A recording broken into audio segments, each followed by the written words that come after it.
Let's take a look at this. This is you need one of these to put in a frame, okay? Yeah. Ethan. I don't know. Sorry about that. Got the wrong file all set up, ready to go. Hey, how are you, folks? I'm Dave McHugh. Welcome in. A little bit of an abbreviated start there. We'll hear more on that one a little bit later. I'm your host, Dave McHugh. Welcome into the Hoopsville studios. It is February the 23rd. It is Monday of the Conference Championship weekend.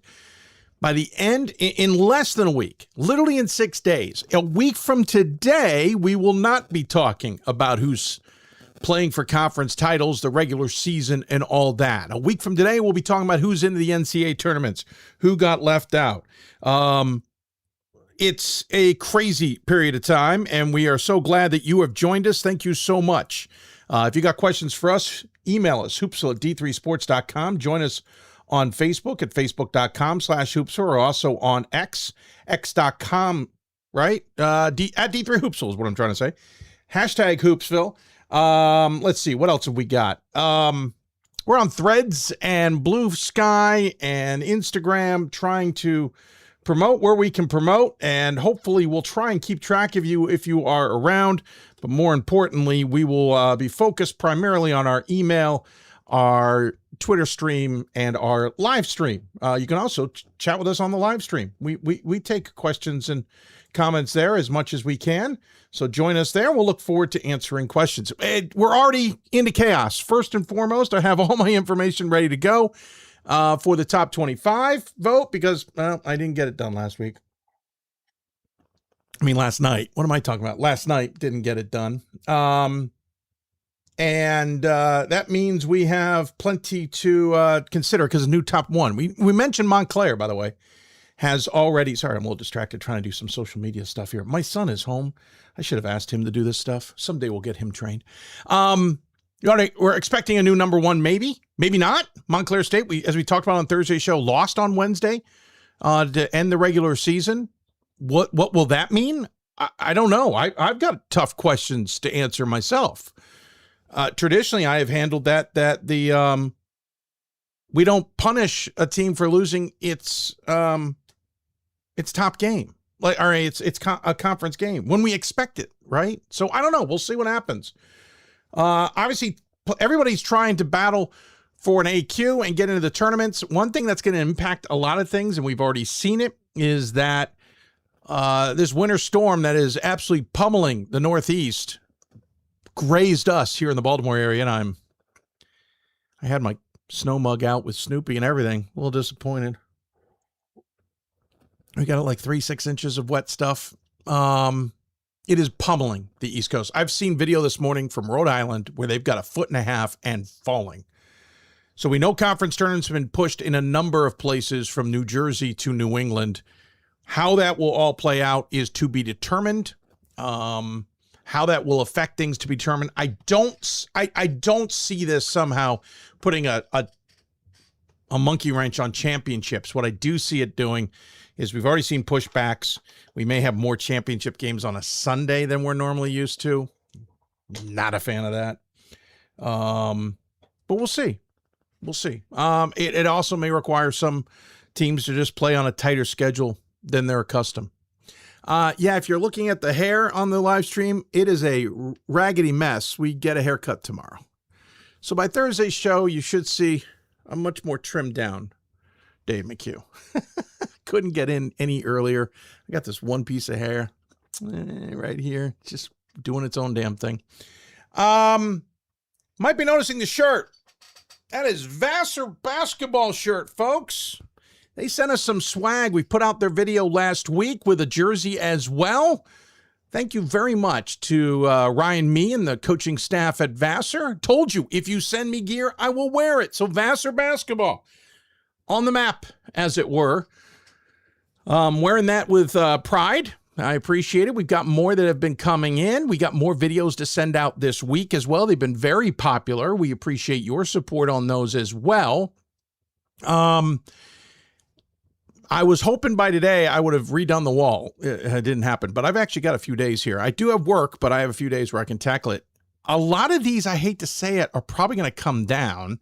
We don't have enough of these special jersey hangers that we have to just have them at the ready. So a bunch of these are going to come down. We'll put the new ones up. A lot of these have been hanging for years. We appreciate it. We're going to put some of the new ones into the cycle. And maybe that'll get me to finally fix this one wall over here and put more jerseys into the wall. I don't know. We'll see. I'm hoping the next couple of days I can get some more accomplished with that. Guest today, let's talk about who's going to be on the show. Redlands men's basketball. Eric Bridgeland has gotten up early with a cup of coffee to join us from the West Coast, talk Skyac and Bulldogs and all of that. Then we'll head to Pennsylvania and see if maybe there's some snow falling in for Susquehanna. We'll talk to Gabby Holko about her women's team for the first time hitting 20 wins at least in a very long time. I think the last time was 94-95 season that the Susquehanna women's basketball program hit 20 wins, and I think they did it 7 times in 13 years. That was the 7th, or this is the 7th. No, this is the 8th. So that was the 7th time in 13 years. So Susquehanna women. We're going to talk to Gabby Holko about this season and really what it's like to be overshadowed by Scranton. Brevard women's basketball seems appropriate to talk about a storm in the Northeast. Well, we'll have the Tornadoes in to talk about their program in the USA South. Also having an absolute record-breaking season. We'll talk to Donald Hudson about his program. And then Franciscan men's basketball hitting 20 wins themselves. We'll talk to Joe Wallace about what's going on in Steubenville, forgot the end there for a second. And the race in the PAC, they are not the 1 seed. They turned out to be the 3 seed, but going into Saturday, there was a 4-way tie. So we'll talk to Joe about all of that, plus any of your questions. Dice Canton, always a fan on the show, said, fortunately, most of my town has power right now. Cape Cod and Nantucket is entirely in the dark, and I have my flashlights loaded with batteries just in case. Smart move. We don't lose power here. I kid you not. I say that, and people can say, oh, you're going to jinx it. I have said it for years. We are in the weirdest little spot here in Baltimore County where apparently we get power, I think, from multiple sources, meaning they come in from different directions. When the power drops, it pops from another direction. The only other place I've experienced, and I know it takes place in other places, but the only place I've experienced it was at the TV station where we had not only a generator, but 2 massive power supplies. If one power supply went down, the other one kicked in. And if those both went down, then we had the generator that kicked in. That's by law. And that's the only other time. But we don't lose power. We lost power for 30 minutes once when they were replacing a transformer. We have underground power lines in the community, but right out on the street, it's above ground. And then the other place that we have power, the other time we lost power was this past summer for about 5 minutes. That was it. I don't know what had happened, but after a couple of blips and a outage of 3 to 5 minutes, it was back up like nothing happened. So those of you who lost power, including Ryan Scott last night, I feel for you. Anyway, off and rolling we are. Conference championships are underway. The NAC on the men's side. Pure chaos. Just for the record, we do have our men's and women's conference trackers up on d3hoops.com. I say we. Gordon Mann and Scott and Pat Coleman and Ryan Scott do a lot of the heavy lifting because I don't know the formatting of these pages and how they work. But it's already chaos in some places, and some conference tournaments will start as early as today and tomorrow. Actually, some conference tournaments have already started. NESCAC has started, CUNYAC has started, NAC has started. Oh shoot, who else? Does the ODAC? I don't think. No, the ODAC didn't. I keep getting the ODAC confused.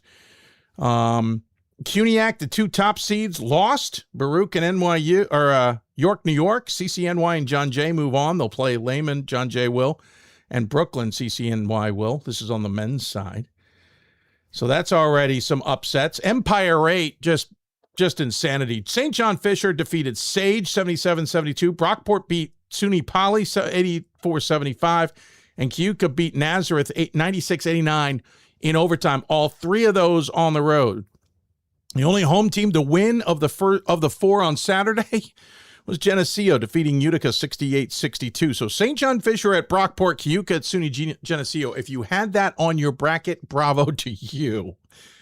Insane. By the way, hats off to St. Joseph's, Maine, who defeated St. Joseph's, Connecticut in that match we were talking about for Saturday that determined the number 1 seed. The Monks have it. which means you got to go to northern Massachusetts to play that tournament. That's the joke in Maine for the area that Standish and the rest of that region of Maine is. Just because it's more populated. And because tourists seem to get up into that area and think they've visited Maine. Anyway, moving on. They're going to get the host if they hold out, and they'll play Norwich while Connecticut will play Dean. Let's see, HCAC only one upset. Franklin defeated Mount St. Joseph. These are tournaments that have already gotten started. I'm not trying to dive in too much into the rest of them. NESCAC, one upset. Amherst lost to Bates. Upset per the seedings. Amherst losing to Bates. I think that was a coin flip going in, though they did beat him by 11. Amherst's season ends disappointingly after showing signs this year that program could be back into the national conversation. We'll see what happens next year. Tufts, Trinity, and Wesleyan all won over Colby Bowdoin College. New Jersey's NJAC. It looks like New Jersey City's time in Division III in men's basketball is officially over, we assume, unless something changes. Rowan knocked them off 73-61 in the tournament while Stockton beat Kane. If you don't know the news, Kane is taking over NJCU, and they've already declared that men's basketball will remain, but will probably be a non-Division III sport like USCCA or something. I don't know how it's going to work. I told you craziness in the NAC. SUNY Cobleskill beat Maine Maritime, and Thomas lost to Maine Presque Isle. Maine Presque Isle was at home. Then Maine Presque Isle knocked off Husson in overtime. It was a thrilling game, and I have watched, but I have never vocalized this in the past, but Pat Coleman and Ryan Scott did this weekend, and it does bear repeating. Husson broadcasting, top-notch, student-led, really impressive. I'm planning an off-court podcast with somebody who's an alum of Husson. We'll dive into that because I'm quite sure he's part of that, at least in encouraging it. So it's going to be SUNY Cobleskill versus Maine Presque Isle for the conference title in the NAC. So that's on the men's side. Women's side, we could dive into it too. Real quick, UEC, nothing really crazy. Keystone did beat St. Mary's on the men's side, but everybody else has won. Wilson, and then in the next round, Penn State, Harrisburg, Cairn, Lancaster Bible, Brandywine. Yeah, so there you go. We'll talk about the women's side a little bit later. And hats off on the men's side. You have UAA play, and Case Western Reserve's Ethan Edwards. No, I didn't say that right. Apologies. Hold on a minute. I want to get the name right, and I'm talking about not feeling comfortable that I did. That's not the right one. Bear with me, folks. Edwards scored a 54 points, which is the most in anywhere in the NCAA this year. Broke a Division III record on top of that, which was 52 points. Here we go. There we go. Against Rochester in a 110-98 game. I was right. Ethan Edwards. I apologize. I got to go with my gut more often. That ended a 3-game losing streak for Case Western Reserve, who's 11-13 this year. They've got Carnegie Mellon coming up in the final game of the regular season, but hats off to him. We're going to hear the post-game interview from him a little bit later in the program where they talked about it. And you just get to watch the team's reaction, which I think is so cool. So we're going to air that a little bit later. I want to thank the Case Western Reserve crew for putting that together for us, or sending it to us as well. Quick note, we talked about wearing the Vassar shirt and getting gear and stuff and everything. We put one out about Dubuque last week and thanked them, but we never noted something. When we were undoing the box, like breaking it down to recycle, we found that it slipped in the slats was a thank you note from Duhawk Basketball. Thanks for all you do from the coach. Appreciate this. This is apparently pictures from their Sweet 16 run in 2019. Didn't get a chance to do that on our video because we didn't see it. But Duhawk Basketball, thank you so much for your contributions. And again, thanks to Vassar. If you want to send us any swag, email us hoopsville@d3sports.com. Hoopsville@d3sports.com. We'll give you the whole spiel, and CWRU Athletics is watching. I know you're looking for me to air the interview. I'm tight on time. I knew I would be in the opening block. We will air that at the end of the show. Thank you again for sending it in. And with that in mind, we're going to take a break. When we come back, Redlands men's basketball joins us from the West Coast. sunny West Coast compared to the East Coast right now. We'll talk to Eric Bridgeland about the Bulldogs, the SCIAC tournament ahead, and hopes of the NCAA tournament. You're listening to Hoopsville, presented by D3Hoops.com from the WBCA studios. Ton ahead, and we'll also talk top 25 a little bit later in the show as well.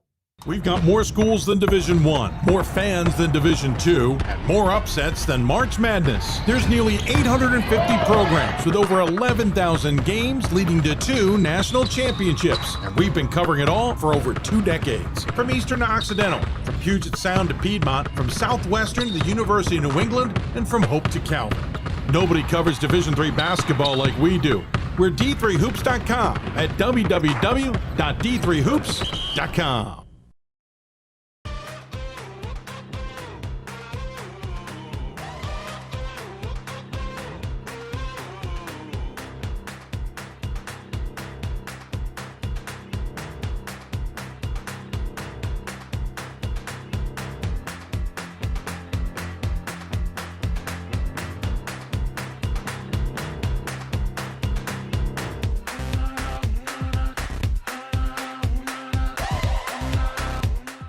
The National Association of Basketball Coaches is the nation's premier professional development and advocacy organization for basketball coaches at every level. The NABC strives to serve as the voice for coaches on national issues while advancing the core value of leadership, service, advocacy, education, and inclusion. To learn more about the NABC and to become a member, visit NABC.com and follow the NABC on social media at NABC1927. That's NABC.com or NABC1927 on social media.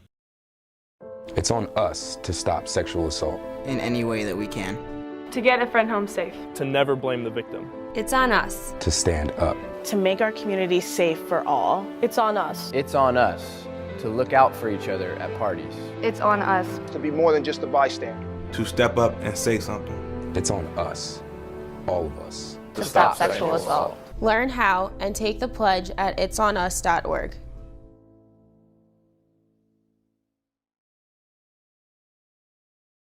If I lose, I'll respond with respect.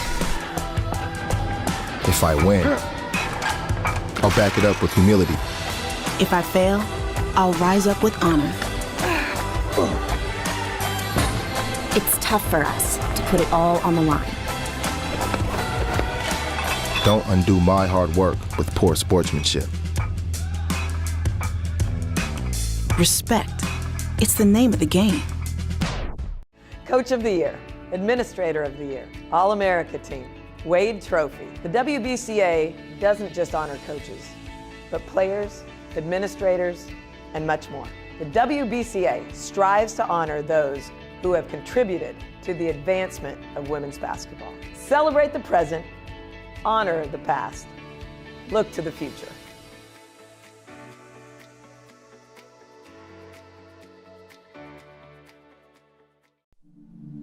I used to never really talk, ever.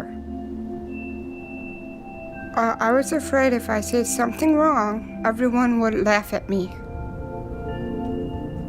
But then I started to play golf with Special Olympics. It helped me to find my voice. And now everyone else is speechless. Welcome back to Hoopsville, everybody, on this Monday the 23rd. Again, wondering why I'm wearing the Vassar shirt. They sent us gear. It's just that simple. We said if you send us gear, we'll wear it with the condition we won't wear it when your conference foe is on, like anybody from your conference, and probably not when anybody from your region is on. So Vassar, thanks for sending the gear. We're wearing it proudly. We got some more gear that's been sent in. We'll wear it over the next few days. So it might get a little tough wearing somebody's gear when they're not in the NCAA tournament. So I might have to hedge my bets a little bit on some of the stuff that's been sent in. Reminder, Thursday we'll be on the air at noon Eastern time for our regular show. Sunday, we're planning a Selection Sunday show. Still working on the exact timing. I got a big gig in the middle of the day, trying to figure out the exact point when I can get home, feel comfortable to get on the air. Monday, we'll be doing a bracket breakdown show starting at 4 o'clock. That way we can talk to both committee chairs about the brackets and so on and so forth. Got questions for us? Email us, hoopsville@d3sports.com, or join us on the live stream where a few of you have. We appreciate that. And now we pivot our way to the West Coast, which is not nearly as snowy and blustery as the upper part of the East Coast. That's all I got. Let's talk men's basketball in the SCIAC, which has always been exciting. Eric Bridgeland's squad at Redlands has certainly been in the conversation, but it's a heck of a battle at top with Claremont Mud Scripps. But joining us with at least a share of the regular season conference title is the aforementioned Eric Bridgeland and the Redlands Bulldogs. Coach, good to see you. Thanks for the time in this morning for you. Hey, Dave, always a pleasure. Appreciate the opportunity. Absolutely. I mean, I've got my cup of coffee. It's noon. I can only imagine you've got your cup of something. On the West Coast, I never know what it is. We had well, it was coffee, but we had a rack call this morning, going over the MPI stuff at 7 a.m. So that's the Mondays get me out of bed a little earlier because of the rack call. I can see somebody going, hey, 10 a.m. makes total sense. And you're like, no, it doesn't. So I've been up for a while. Yeah. Lord, Eric, good for you. Like we said, I share the regular season title. Heck of a battle this season with Claremont Mud Scripps. Let's just start there. We know this conference has gotten better since 2020. You saw it from afar at first, and then obviously entered the fray, have become part of this competitiveness. I feel like I'm maybe beating a dead horse a little bit with this, but the entire conference, for the most part, has gotten better. The top of the conference has gotten more competitive. You all seem to be able to retain the talent that's not only in the region, but getting people to come to you as well. That's got to be a fascinating conversation when you as coaches are all chatting about it. Well, there's two things there, right? Like recruiting is everything, right? So you're only going to be as good as what you got. I think definitely the top half of the conference, and I would say even say the top 2/3. I mean, everyone's done a pretty good job of attracting talent. You've heard me sing this for a while, even from the Northwest Conference. I think the coaching in our conference is really, really good. Conference play is always tough, as we know, but the coach is doing the most with the talent that they have in the SCIAC. I mean, it's really made me a better coach. I've said that 1,000 times, and so it's rang true this season too. And what's interesting is you never know who's going to come, right, and take it to you guys. I've lamented a couple of times about consistency because we saw in Vegas. We'll dive into that, but outside of that, you can't overlook a Cal Lu team. You certainly can't look over an Occidental team. I've seen some tight results against other squads in this conference. Like any night, someone's going to come and say to you, "Yeah, we're not afraid of you." Yeah, I mean, I think you would say any road win, and especially any road conference win, is a great win. It's tough to win on the road, and conference games are just different than non-conference games. So like you have to have your stuff together. Every team's got their own identity. They've got talent. They're well coached. It's going to be a battle, and that's one of the things that I've shared with our guys, even at our time at Whitman. When we were 114 wins and 10 losses in that stretch. I went back and I looked at all the scores of the games, and 94% of those games were 4 to 6 point games in the last 10 minutes, right? And you would think, well, they're blowouts. No, they're not. You're just finding ways to win that game, so they're always tight, and you have to expect that, it's going to be a fight. I mean, and you would think if one team's ranked and the other one's not, or the record wise, I mean, that's not irrelevant. But I mean, it's just going to be a battle every night, and you just got to accept that, or you're, knocking your head against the wall. Well, and you kind of got that wake up call in the one conference game you played before Christmas in Chapman, where they knocked you off 75-63 on the road. I mean, you immediately got that note in early December. Yeah, I mean, and it's it's really hard to communicate to your guys. Like you try to have a routine and your cookie cutter approach. And, we had just come off playing Cal Poly San Luis Obispo Division I at their place. And it's a 2-point game in the last 20 seconds of the game. Right. And so our guys, and like, that was a trip too. I mean, it took us 6 hours to get up there, 6 hours to come back. And then we come back, and then you're playing a Division III team now again, right? And your guys, it's like hard to get your guys off of that. Well, we almost upset a Division I on the road, and maybe should have, And then now you're playing a road Division III game against a rival. I mean, there's so many factors that play in. Chapman's having an amazing year. Coach Krikorian, as you know, with a slap and glass and everything else, he's doing a phenomenal job.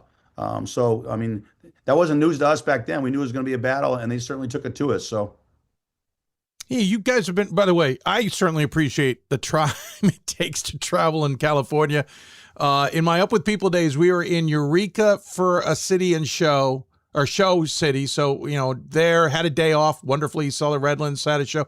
Then we traveled to Bishop, California. We arrived at it was like a 15-hour travel day, arrived at 11 o'clock at night, had a show the next day, then left the following day at like 6 because we had to be in San Diego.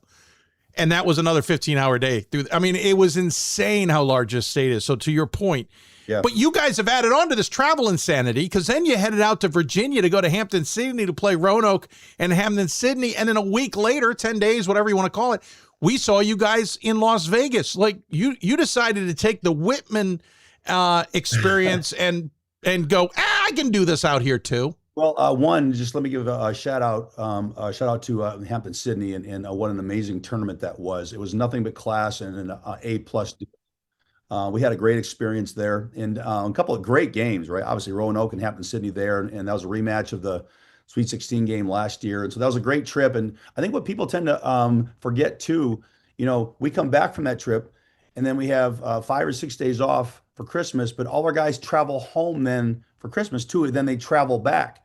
Then they get here, then we travel to Vegas, and then we travel back. So there's like an extra trip in there, even just to go home, right? There's been so much traveling this year. This year's flown by because of that, I think. But as any coach, I think will probably tell you, the more you travel and you compete on the road together, the closer you get. We also made a trip up to Santa Cruz too earlier in the year for 2 games up there too, right? So it promotes closeness and connectivity. We love it, right? And it's not always like that. So you just try to schedule great people when you can, and it just worked out that way this year. We saw you, as we just said, in Vegas. I expected you, because of this trip, to be a little bit tired, but you came out against MSOE and a dandy of a game. They're a much better team than people appreciate. They scored 82 on you. 102-82 was much closer than that game, to be completely honest. No, they're really good. Yeah. But 100%. It was interesting because then the second game was against Mary Hardin Baylor, who we were kind of curious about. You guys come out, dominate the first half. Thanks to a strong finish to the half, you're up by 15 at halftime. And in a quarter of a game, in 10 minutes, in what I consider the third quarter of the game, it completely flipped. I'm curious because we never talked about it. Was that finally maybe some of that fatigue hitting, or was that Mary Hardin Baylor, or was that what I've stated a few times, maybe some of the inconsistencies you guys are still trying to iron out? I think one, we were very tired. Well, I should say that's number 2. Number 1, I don't know if you and you see Mary Hardin Baylor play. They're really good. And they're well coached, and they've got talent. They're deep. They play a lot of people. They shoot it. Their guard plays phenomenal. They have inside presence too. I mean, they're a very good basketball team, so that's number 1. 2, I mean, I thought we were tired. We didn't have a great effort. I didn't feel like, and so we watched that on film. The other thing too is Jace Boston, who's a junior for us. He didn't play the last 15 minutes of that game, and so he and Lucas Gordon are probably our most valuable players. So it would have been nice to have him. Having said that, Mary Hardin Baylor got ahead of us, beat our press, hit threes. They hit 17 threes or something ridiculous. So I mean, like, they're very capable. So I mean, that's just how it was, right? You learn from it, you move on, you apply the lessons. Yeah, they were 17 of 38. You guys were 12 of 35 in that game. Yeah. You had 20 turnovers to their 12. Yeah, that second half was just bonkers. You return home, you get the win over Pomona Pitts, you're back into conference play. What I found is the most interesting kind of sequence of events was probably the Claremont Mudscripts Occidental stretch. You have Claremont Mudscripts, big game, everybody's pointing at it, goes to overtime, at your place, win by 1. You could have easily fallen asleep against Occidental. Yes, they're a good team, but right? You just played the big game. It's the trap game. And you absolutely handle Occidental by 18. Now, we'll flip to the other side of that in a minute. Is that one of those sequences where you got to get the guys a little bit up, as it were? Like, hey, we just played, CMS, great, but Oxy's here and we can't overlook them. Well, we have a weird scheduling deal in our conference where you play 5 games in 11 days. Yeah, you do. I mean, I don't know how to describe that and how tired. We actually gave our guys off the day before we played Claremont. We didn't even see them because that was the fourth game in 8 days, whatever it was, right? So like to like get that game and then to play Occidental. Occidental was the fifth game in that 11 days. So and Coach Newhall, who might be the best coach in the West, period. I mean, at Occidental, he's extraordinary. I mean, he had the flu for that game, so he wasn't even there, right? So I don't think that we saw actually the Occidental team without their head coach, and you know how important that is. He's their leader, etc. So and to play them again there on senior night, I mean, they just took it to us and they built a big lead and we tried to fight back. It was a 2-point game inside of 5 seconds, and it just didn't work. So but that's a credit to Occidental, right? I mean, that's their senior night. We had to be better. We weren't. And it goes back to how I opened up the conversation about road wins, right? In conference. I mean, road games or any one of those is a great win. So I think you see 2/3 of our conference, if not, all the way down 8 or 9. I mean, everyone's competitive, right? I mean, it's tough to win on the road.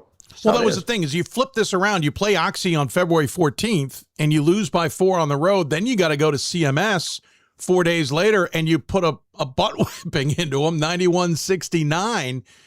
That felt a little bit like an anger game considering. But I got to go back to the Oxy game because 4 days before that, you play Caltech, put 148 up and double them up, 148-72. Outside looking in, watched a little of both. It felt like maybe the Caltech game almost trapped you against Oxy because it's like, we can win. The Occidental game was weird because it was senior night there. And so we were in some kind of locker room upstairs. We had the swim team come in during our pregame.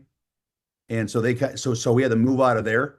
Like banging on the door stuff, like, and then we came out and we were supposed to get 2 minutes and 30 seconds to warm up. And there's 1:18 on the clock and we have 2 balls. So you're like kind of thrown out of routine and then bang, it's 20-3.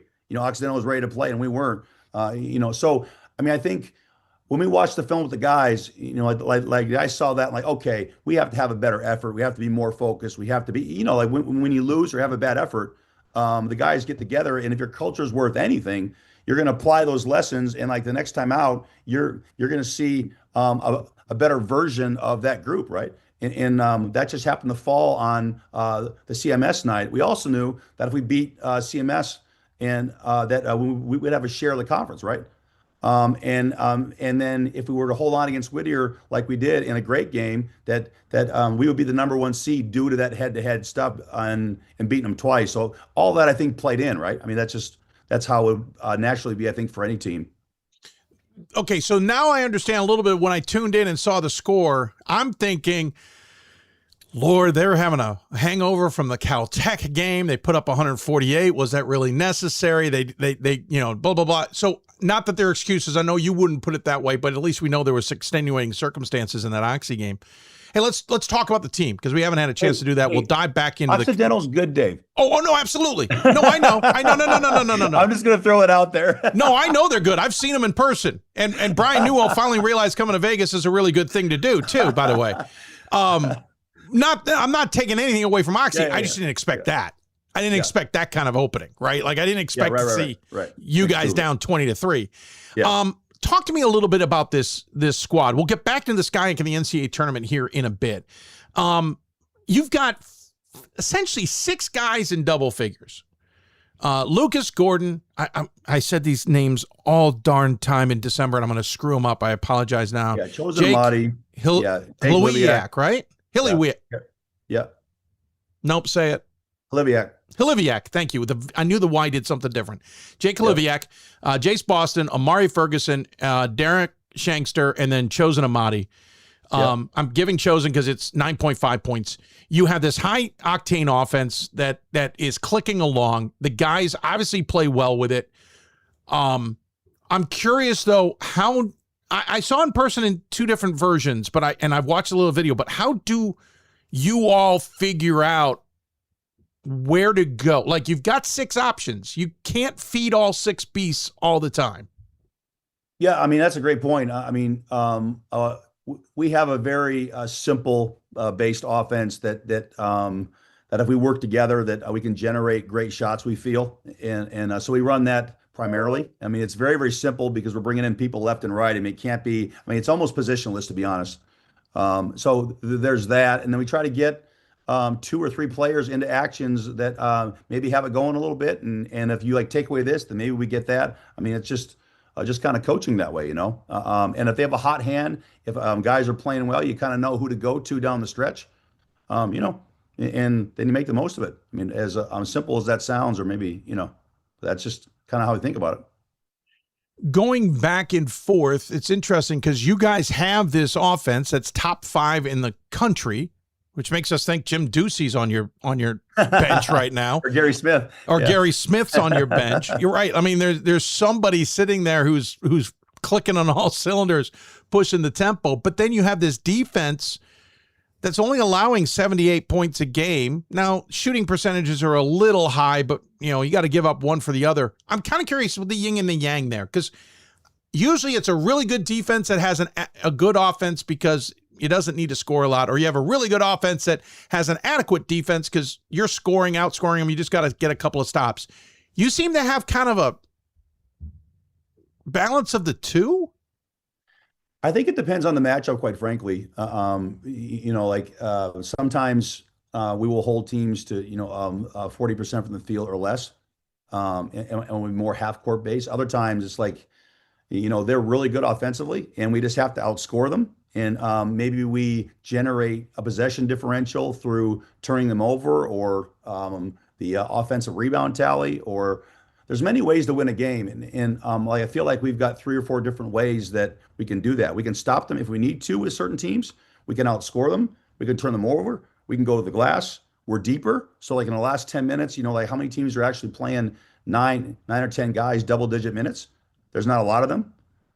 So, I mean, it just depends on, 1, the opponent, and then 2, you know, what's the game shaping up how to be, and how can we beat them with the things that I just mentioned in that game, you know? We have several ways that we can do that when we're locked in. Well, to that point, rebounding margins 14th best. Is that right? Hold on. Offensive rebounds is 16th in the nation. Rebounds per game, 43. Your top 5, as you mentioned, in scoring offense. 3-pointers per game, you're 14th. 11 in steals per game. 10th in turnover margin. 12th in turnovers forced per game. Yeah, it all adds up to this kind of dichotomy between them. So now you're heading into the conference tournament. Obviously, there's a lot on the line. You win the conference tournament, you secure the NCAA bid. You're also in pretty good shape, it looks like, on the NPI to get in as an at-large anyway. There's debate about whether a pod comes to the SCIAC again, or they send the couple SCIAC teams on the road to keep them apart. How do you focus on a week like this? And I know the ultimate goal is a title, but all those other ramifications, you know, as a RAC member, how do you kind of focus it on a week like this? Well, I think first, we never talk about any of that stuff with the guys. You know, like this has been a very special group through almost 2 seasons now. I mean, they just got their second conference title in a row, and that's a first in over 60 years, right? So, I mean, like they're really into leaving their mark. And we talk about like it all centers about being together and having fun, right? That's why we're playing the games anyway. So that's always at the forefront. I think last year we lost in the semifinals, and that left a bad taste. So I think our guys want to win the game Friday in the semifinals, and then I think they want to play in the SCIAC championship again. You know, we were in it 3 years ago and lost on a tip in at the buzzer, and so that's something that this group hasn't experienced. So I think that's a real motivator for our group to do something that hasn't been done. You know, that's the biggest thing. Like you can look back and go, we got these back-to-back conference titles. Here's the net, by the way. You didn't even mention that. You know, hey, nice. You know, but I didn't see it. That's my earpiece. It blends in. Here. What? How does that hair blend in? It looked like you had an earpiece in there. So I think they're super excited about the conference tournament, and you know, you never know when your last game is going to be. So you got to go out there, have fun, and be together, and you know, try to pull it off, right? That's the approach, and then you know, whatever happens, happens. Last year, you go in the first weekend to Medford, Mass, to Tufts. You beat St. Joe's of Maine. You beat Tufts in 2 dandy games. Tufts is overtime. Then you go to NYU. I don't know if you stayed on the East. I can't remember if you stayed on the East Coast or not. Like I mentioned to you one year. You didn't? Yep. No, we came home. We had 2 days of school. Oh. I still remember the look on your face when I suggested you guys stay home or stay on the East Coast for the Final Four. You're like, oh, that's an idea. We did that with Whitman back right in where was it 2017, and I felt like it got us out of routine. Really? Because Marietta, Ohio, was only 4 hours away from Salem, Virginia then. Right. And so if I had to do it all over again, I think we would have stayed out this time, just because we were exhausted. I mean, like even on the weekend when we played Hampton-Sydney and then NYU, we were something like 13 for 46 from the foul line. And we had shot 72%. So we were exhausted on that weekend. And, I mean, that was back-to-back East Coast trips, right? So I don't know that I made the right call there. But I mean, yeah, it would be nice to be closer. They call it the worst pairing in the tournament with us and St. Joe's out of Maine, who's an amazing program and a great team. And then, I didn't like the pairing. Yeah, the longest travel in the history of the NCAA tournament in the digital era, twice. So our guys almost pulled it off. I mean, I was so proud of that team. Anyway, moving forward, we'll just take whatever the NCAA gives us if we're lucky enough to get there. I mean, it's the experience more than anything else. I will tell you, I had a conversation with Kevin App when we played at Hamilton against Williams. Yeah. And we were the number 1 overall seed in the tournament, and they sent us to Hamilton, right? And you're like, okay. And I remember I'm telling Kevin App, I go, how fair is this? You're in your backyard and everything else.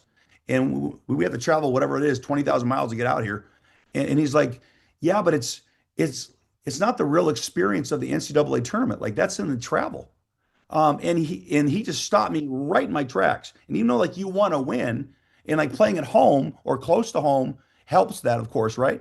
But to travel in the tournament, that's the essence of the tournament. That's an amazing point. Yeah.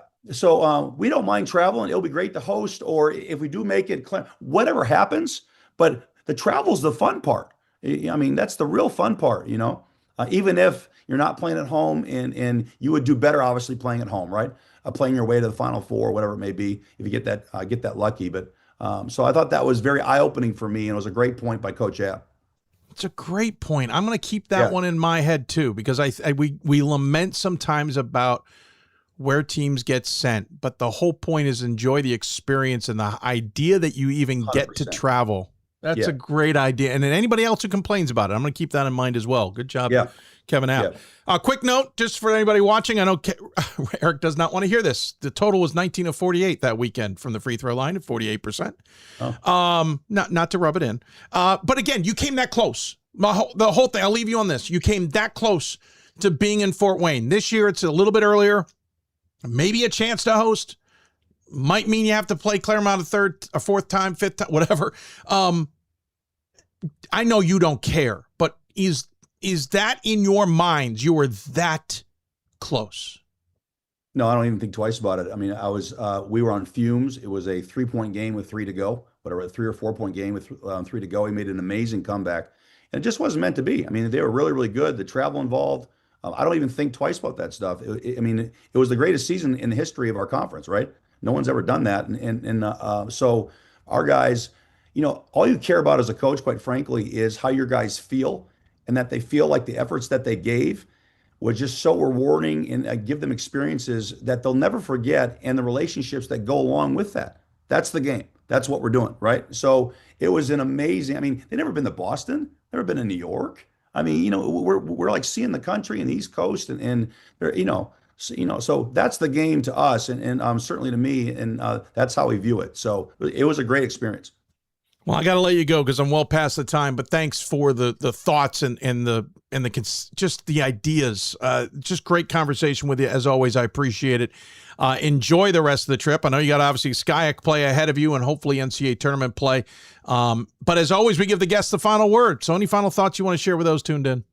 It's what I say. I should just like cookie cutter it. What you and Ryan and Pat and Q and the DataCast guys and D3 Hoops. Without you guys, the experience is a fraction of what it is for all of our followers, the parents, the kids. And I just can't thank you enough for your passionate efforts to make their experience as good as it can possibly be. Appreciate you, Dave. Well, thank you, Eric. You take care of yourself. Enjoy the nice weather, at least. I know some on the East Coast are probably a little jealous of that. It was 40 degrees last week, by the way. We did not move down here to have it be 40 degrees, but now it's back in the 70s. Yeah, cry me a river, sir. Cry me a river. I love cold weather, but admittedly, when you're not expecting it, that's a little jarring. Yeah. I'll give you that. Hey, take care. We'll talk soon. You too. See you. Eric Bridgeland joining us on the Hoopsville Hotline. Great to chat with him on the Bulldogs' perspective on things. I'm not gonna forget that note. The point, like the idea that you're in the NCAA tournament, the whole experience of traveling is great. Yeah, you don't get to be at home. You don't get to host. And we lament that fans may not be able to get to games, but we make those games available free online. He's right. For a team, the point is to get to experience the NCAA tournament. Great point, Kevin App. We'll take a break. When we come back, we'll talk to another team trying to punch their ticket to the NCAA tournament. Got to get through a bit of a beast in the Landmark Conference. Susquehanna women's basketball comes on to talk about an historic season. Gabby Hochul joins us coming up. You listen to Hoopsville, presented by D3Hoops.com from the WBCA studios. For the love of the game. But for those of us who are Division III student athletes, it's more than that. A lot more. Sure, the game is important, but as we work so hard to build both mind and body, it's more about team. That is why NCAA Division III teamed up with Special Olympics, and in giving the gift of sport to those for whom it seemed an impossible dream, we are working to make this a better world. Help us keep that dream alive. You can make a difference. We are the coaches of women's basketball. We are leaders and teachers, dreamers and winners. We are professionals who conduct ourselves ethically and with integrity. We place the education, safety, and well-being of the athletes we coach above all else and teach them the fundamental values they need to succeed in life. We are coaches united for the good of our game and those who play it. We are the WBCA. We've got more schools than Division I, more fans than Division II, more upsets than March Madness. There's nearly 850 programs with over 11,000 games leading to 2 national championships. And we've been covering it all for over 2 decades. From Eastern to Occidental, from Puget Sound to Piedmont, from Southwestern to the University of New England, and from Hope to Calvin. Nobody covers Division III basketball like we do. We're D3Hoops.com at www.D3Hoops.com. The National Association of Basketball Coaches is the nation's premier professional development and advocacy organization for basketball coaches at every level. The NABC strives to serve as the voice for coaches on national issues while advancing the core value of leadership, service, advocacy, education, and inclusion. To learn more about the NABC and to become a member, visit NABC.com and follow the NABC on social media at NABC1927. That's NABC.com or NABC1927 on social media.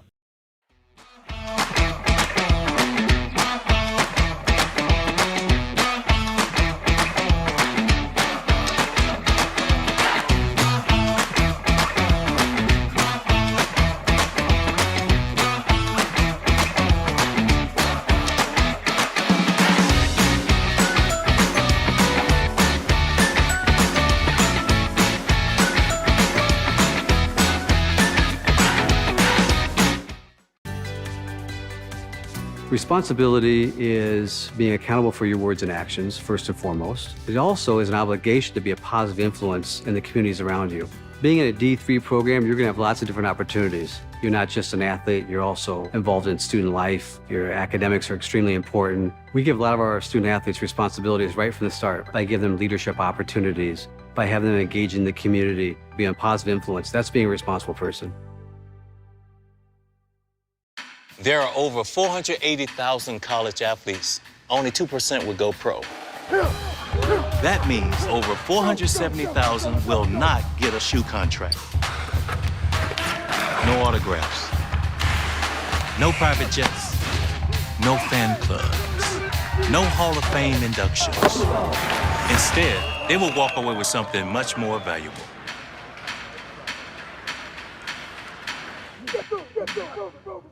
I did receive a non-athletic scholarship upon entering school. I got the presidential scholarship, which was huge for me. I think there's more opportunities for academic scholarships in Division III. I did receive academic scholarships. Just being involved on campus, being a leader, all those things combined kind of get me recognized. It's a great experience for me.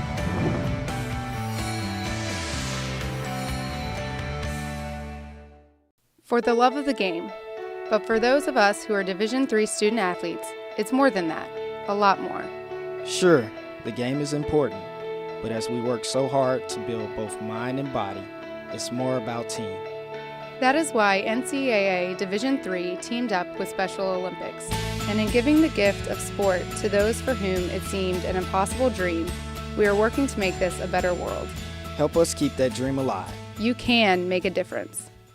We are the coaches of women's basketball. We are leaders and teachers, dreamers and winners. We are professionals who conduct ourselves ethically and with integrity. We place the education, safety, and well-being of the athletes we coach above all else and teach them the fundamental values they need to succeed in life. We are coaches united for the good of our game and those who play it. We are the WBCA. We've got more schools than Division I, more fans than Division II, and more upsets than March Madness. There's nearly 850 programs with over 11,000 games leading to 2 national championships. And we've been covering it all for over 2 decades. From Eastern to Occidental, from Puget Sound to Piedmont, from Southwestern to the University of New England, and from Hope to Calvin. Nobody covers Division III basketball like we do. We're D3Hoops.com at www.d3hoops.com. The National Association of... Welcome back to Hoopsville, everybody. We left the ad roll again. I got to fix that ad. I don't know what is up with that ad. I tell it to go back to current preview, and it loves to roll right on back to the beginning, and I lose track of time. Yeah, I'm your host, Dave McHugh, by the way. Again, yes, I'm wearing a Vassar shirt. You can get me to wear one of your shirts, too, if you send them to me. Email hoopsville at d3sports.com. I got to go back to TikTok, who says they have an old jersey to send me. They're not related to a team. I got to find out the whole story. We're switching to women's basketball. We're well behind time, so we're going to pick up the pace. Susquehanna women's basketball in the Landmark Conference are having a dynamite season. In fact, for the first time since 94-95, they have won 20-plus games. First time since 91-92, they've won 21 games. They won 7 times in those 13 years, ending in 94-95. They won 20-plus games. It hasn't happened since. This program has been competitive at times, but they haven't been dynamite, right? Well, Gabby Holko said, hold my beer a few years back and started getting this team back into the conversation. 18 wins in 23-24, a little bit of a lull last year. Injuries played a role in that last season, but still competitive in the Landmark Conference. This year, they're competitive, all right. They're second in the conference in a 3-way tie with E-Town and Catholic. And they're looking to maybe punch their ticket to the NCAA tournament, which is looking kind of good. I don't know. Talk to the experts. I'm not one. It's shocking, I know, right? Let's talk about the conference and a little bit more with Gabby Holko and her River Hawks. Still one of my favorite mascots. Good to see you, Gabby. How are you? I'm doing well, Dave. Thanks for having me on. Absolutely. Appreciate it. Let me get this out of the way, if you don't mind me mentioning this, because somebody's going to notice eventually. You're playing hurt, Lindsey Vaughn. Yeah, I am. Against Catholic down in DC, I am a coach that's pretty active on the sideline. Wait, you did this in game? In game, minute and a half left. Yes. I was squatting down and I went to jump up to say review a call, and my Achilles said, no, you're not. So I was just on a squat like I normally am on the sideline, and went to jump up, and my Achilles, I heard the loudest pop and felt the worst pain of my life. To the trainer's table, my assistant, Mike Matisse, giving him a huge shout out. This is why you have great assistants around you. Was able to jump in. I was able to rejoin my team at the bench 2 minutes to go in overtime, and we pulled that out. But yeah, so now just had surgery last Thursday, coached on Saturday, and now just kind of back in the swing of things. I didn't know that. I used a picture of you today in that squat position. Now I feel horrific about it. Yep. So that squat got me. I can see it in slow-mo. Hey, what pop? Thank goodness it wasn't on camera. The play was at the other end of the floor. Darn it, I was just going to go look. Thank goodness. I was just going to go look. Well, it saves me some time. I I tore my calf muscle playing softball once, and it sounded like a gunshot going off. Yes. It didn't help. I was in Baltimore City at the time. And everybody who came running to me, including one orthopedic nurse and one emergency nurse who were on my team, both said, "You tore your Achilles," and both reached and grabbed my Achilles. I did not jump. They're like, "Oh, good, it's not that." I said, "What would have happened if it was?" Like, you're cruel. And then they were crueler because as I'm hobbling away, they're like, "Oh yeah, you tore your calf. I can see it curling up." I'm like, "Stop talking." Yep. How? Yeah. Okay, we're gonna move on because we got a lot to talk about. But Gabby, you are insane. Did they at least stop the game temporarily? That's actually all I really. Actually, no. So I went down and I went off to the side. The refs were like, "Can you get her off the floor?" I was like, right on the sideline, moved over, and the game kept going. I want to know these refs' names. I'm going to have a conversation with their assigner. My assistant jumped in, he came over to me, and I was like, "Mike, get back in the huddle. You got to coach him up." So was just able to kind of do that. And then, like I said, I was able to rejoin the team with 2 minutes to go in overtime. So in the meantime, the players are like, "What happened to coach? What's going on with coach? Get in the game." Yes, exactly. Our leaders, our seniors got their heads right back in it. So, well, you've had a record-breaking season as a result, so maybe you need to blow out your Achilles a little bit more often, Gabby. I'm just saying. Good luck with recovery. I do wish you all that. Hey, listen, team again, 21 wins. You're playing a little bit overshadowed, right? Because Scranton once again stealing all the headlines. They're undefeated. A win against Pitt. All of this jazz, everybody thinking, they're in the top 5 in the NPI. Will they not host? A lot of tensions there. Catholic hasn't been as good, and that is a weird bar to talk about because they're still playing very good basketball. And we said the standings, you're tied with Elizabethtown, who's kind of been in and out of the spotlight. What's it like to be on campus right now? What's it like to be with this team where it feels like you're having this great season, but not everybody sees it? Yeah, absolutely. I think one is just we're super fortunate to be in the Landmark Conference. As you stated, being with the number 2 team in the country is a tough task to go up against. And being able to play them at the Palestra this year was really great. We kind of held our own against Scranton. We had them within 5 in the fourth quarter. And I think the biggest reason on why we're having as much success as we are as a program is because of how upperclassmen led we are. We have 3 seniors, Julia Roth, Julia Pinkert, Carly George, and then our 3 juniors, Zoe Maffey, Sydney Wyant, and Annie Greek, who are leading our team tremendously. They know what is ahead of us in the Landmark Conference. Being that we've been the 4th seed for the last, 4 years.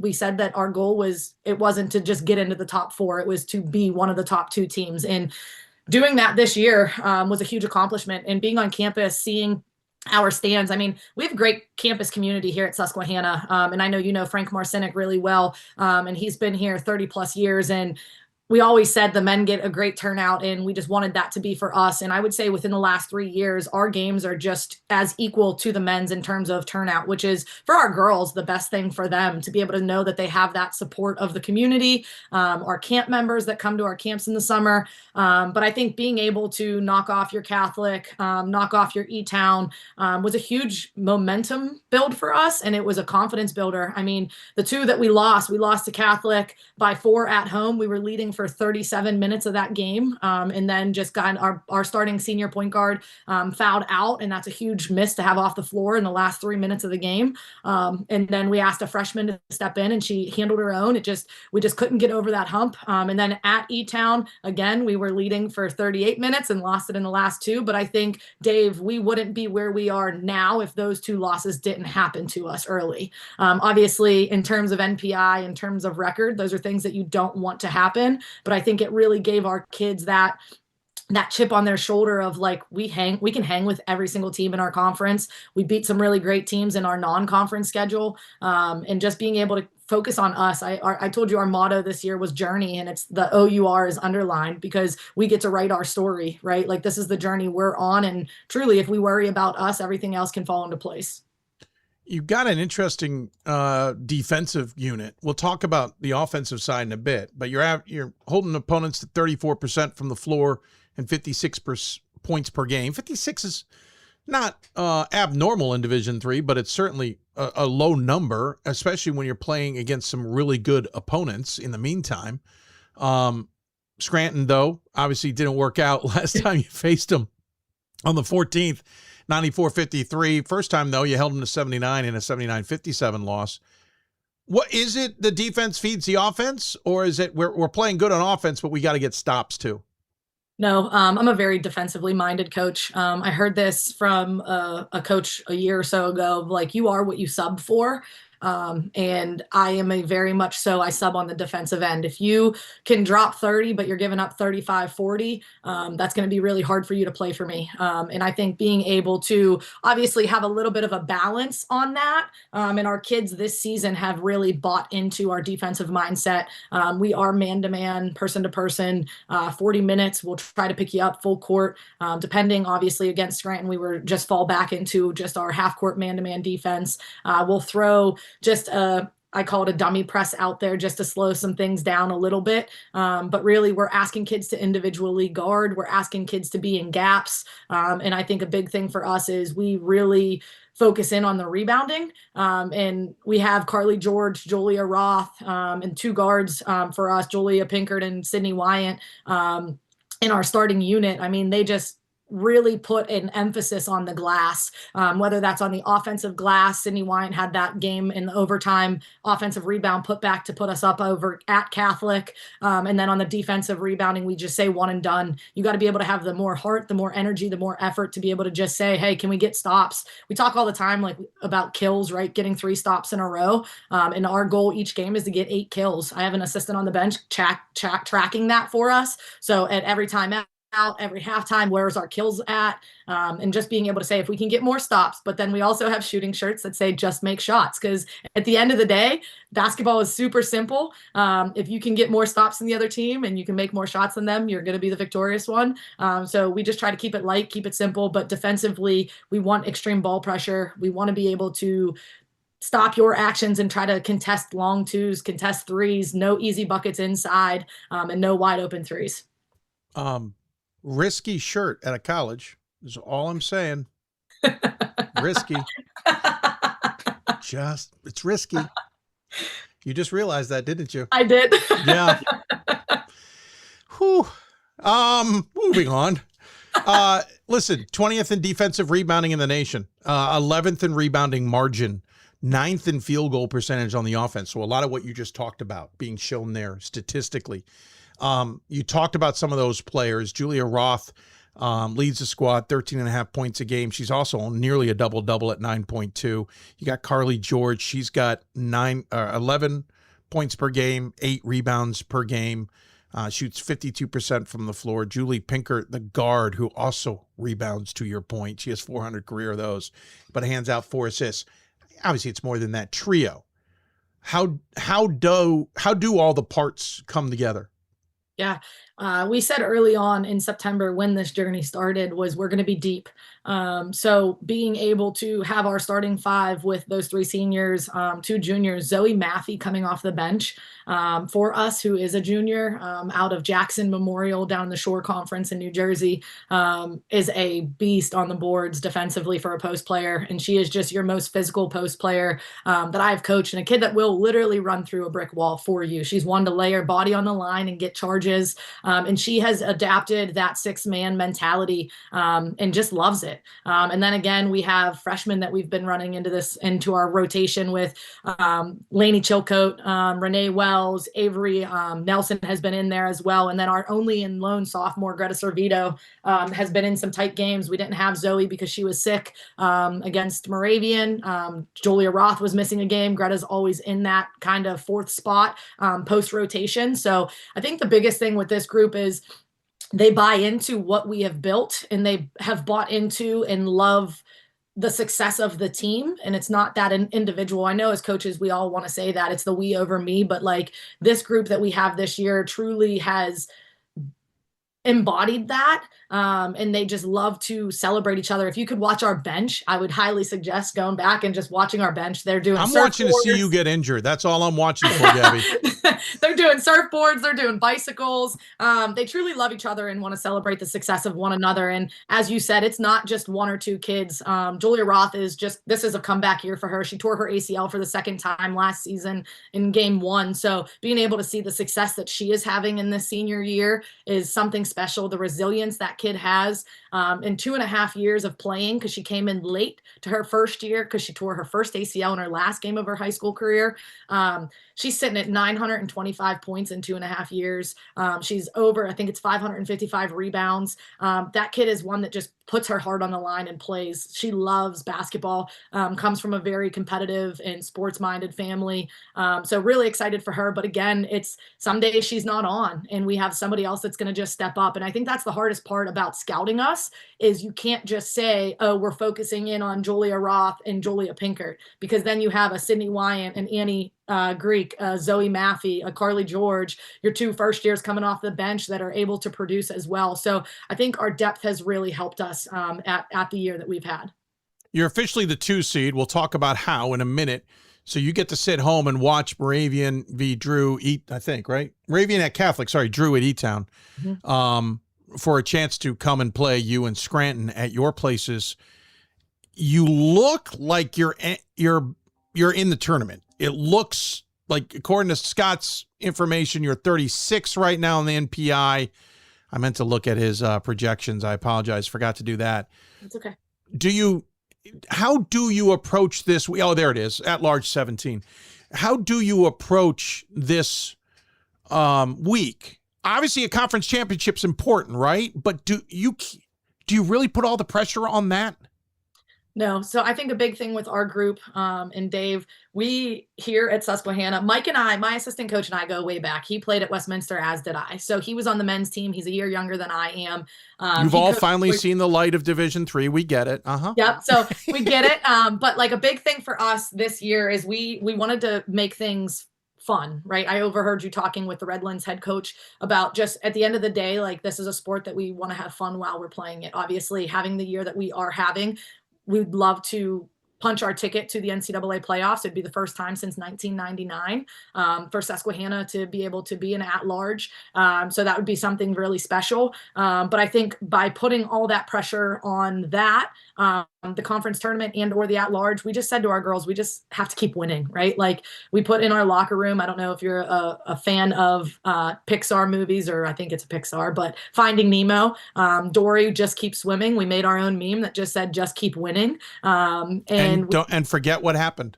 And just keep going, right? So like, and learn from our mistakes and keep pushing forward. And I think that the lightness of that is our kids know what's at stake. They knew with Drew coming in on senior day this past Saturday, Drew always plays a really great game at Susquehanna. They knocked us off a year ago in the quarterfinals at our place. And we knew going into that game, they were going to give us their best shot. And our kids just kind of took that. And I think the biggest thing with this group too is we're just starting so fast. They're starting so confident that when they finally get that momentum and that feel good in that quarter 1, it's really hard to turn back from that. So I think being able to understand we have to take care of business on Thursday at home is at hand. And then kind of, again, being the driver of this journey, being the driver of our own destiny, and just kind of not putting it in fate's hands. I know I've been following Scott's percentages and you got to do this, because ultimately with the NPI, that's kind of the name of the game. And especially as we talked earlier about how the conference and the landmark, the top half and the bottom half, I think that's a big factor with it. But at the end of the day, I think if we just keep winning, obviously we'll get to where we need to go. Yeah, we could dive into NPI, but I'm late on time. We'll do it another time. I am curious, as a former RAC member, your thoughts on that. However, NPI was used to break a 3-way tie between yourselves, Elizabethtown, and Catholic for 2nd seed. I just dropped my 2 cents last Thursday, about how I hate this. I hate that an outside NPI number using outside scheduling, outside the conference scheduling, is determining conference seeding, that it shouldn't get to that. And I understand we don't want to get to a coin flip, but there's other opportunities. I'm curious, as a former RAC member, your thoughts. Yes, you've benefited from it, right? Your scheduling allowed you to finish higher than Elizabethtown and Catholic as a 2 seed. But the thoughts of using NPI in your conference standings to determine seeding. I think when we discussed it and being a tiebreaker last year at our end of season meetings, we all kind of were on the same page as if this is being used at the national level, right? And we all know what's at stake in terms of the scheduling piece of it, as we talked about earlier, that why not? And our men were going towards that as well, of putting the NPI. Obviously, I benefited from it, so I'm for it this year.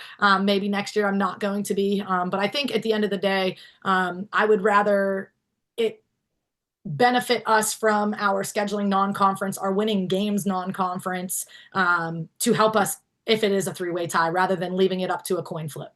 Let me just be devil's advocate for you. Mm-hmm. Yes, it's used at the national level because we're talking about a national perspective. We're talking about a national tournament. We're taking the entire resume in place, both conference and non-conference, to determine who's in a tournament that has to do with a national perspective. But as a conference, you're trying to break up a tie amongst conference teams who played against conference foes for conference standings. You benefited because you scheduled better teams than E-Town and Catholic. That's essentially how you benefit. You benefit for an outside conference determination factor. I'd argue, let's put in point differential against you two, all of you. Put in point differential for the entire conference and cap it 10, 15, 20 points. I think there's a dozen other ways we can do this before we get to the coin flip, before we say, hey, let's take the outside perspective on how I scheduled outside this conference to determine how I'm doing in the conference. Does that make sense? No, that makes sense. And I think that could be something that we discuss in terms of Catholic bringing it up or E-Town bringing it up, and or myself at our end of year meeting. Oh, you won't, Gabby. No, but I think too, like I the point differential, like I think that could have been something that we could have discussed, right? Being that, how did you do against E-Town point differential? How did you do against Catholic point differential? That's what I'm driving at first. Yeah, and I think, in terms of how did you do against Scranton, if you need to? Correct, and I think that would be something that you could use, and take that national, the NPI stuff out, and use that, obviously, as you said, like at the national level, and keep something within our conference. I think that actually, Dave, you're a very smart man. That's really great.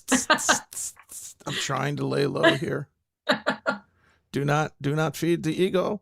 The id does not need to come out. Gabby, I appreciate you humoring me. I do have to get going because Coach Hudson is ready to go, and he's patiently been waiting. But I appreciate your insight. And by the way, heal up quick. This is insane. Just don't blow up the other one. And listen, I know you can't avoid it in a squat, but maybe remove the squats. I don't know. We got to come up with something. Hey, appreciate all the time. Appreciate the insight. Good luck. Looking forward to hopefully seeing Susquehanna in the tournament. Please tell Frank Marcinick I said hi in the meantime. But 2 things before I let you go. First, losing from Moravian, one of the best coaches in Division III. I haven't had a chance to mention it. Any thoughts on her? And then I'll also allow you to segue if you want any final thoughts for those tuned in. Yeah, MB is one of my favorite humans on this planet. She actually could tear me up right now, and I'm trying not to. She is just a great mentor. She is a great friend, and she's a great colleague. And she is somebody at Moravian. She pulled me aside, and we've always had great conversation. And she said, I know, this is my last year. I know I haven't said it, but it's my last year. And I just gave her a big hug and said, I wish her nothing but the best. And obviously we'll still keep in touch. But that woman has done so many things for women's basketball. She has done so many things for the K-Yao Foundation. And I think that is probably, and I'm getting chills talking about it, the biggest impact that she has made within not even Division III. This is a Division I, II, and III.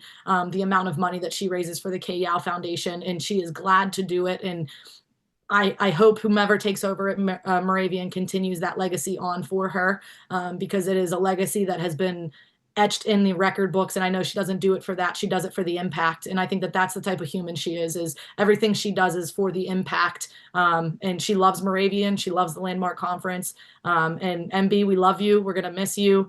And just, you're the best.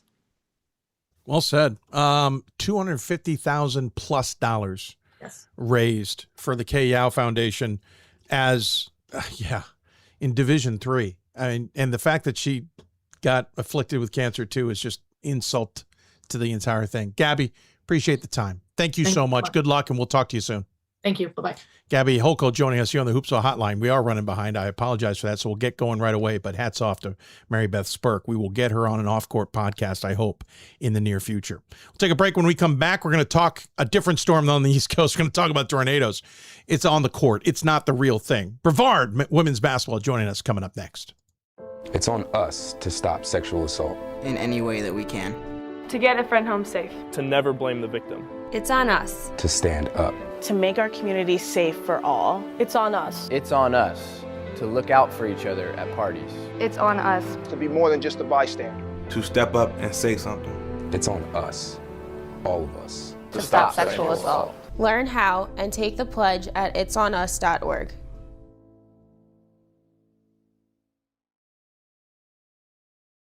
We've got more schools than Division I, more fans than Division II, and more upsets than March Madness. There's nearly 850 programs with over 11,000 games leading to 2 national championships. And we've been covering it all for over 2 decades. From Eastern to Occidental, from Puget Sound to Piedmont, from Southwestern to the University of New England, and from Hope to Calvin.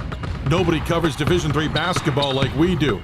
We're D3Hoops.com at www.d3hoops.com. Comprehensive learning is being able to adapt to experiences and apply the things that I learned. Being an athlete and juggling academics helped me grow as a person, and things that I've learned, I was able to apply it in another field, putting them into everyday life.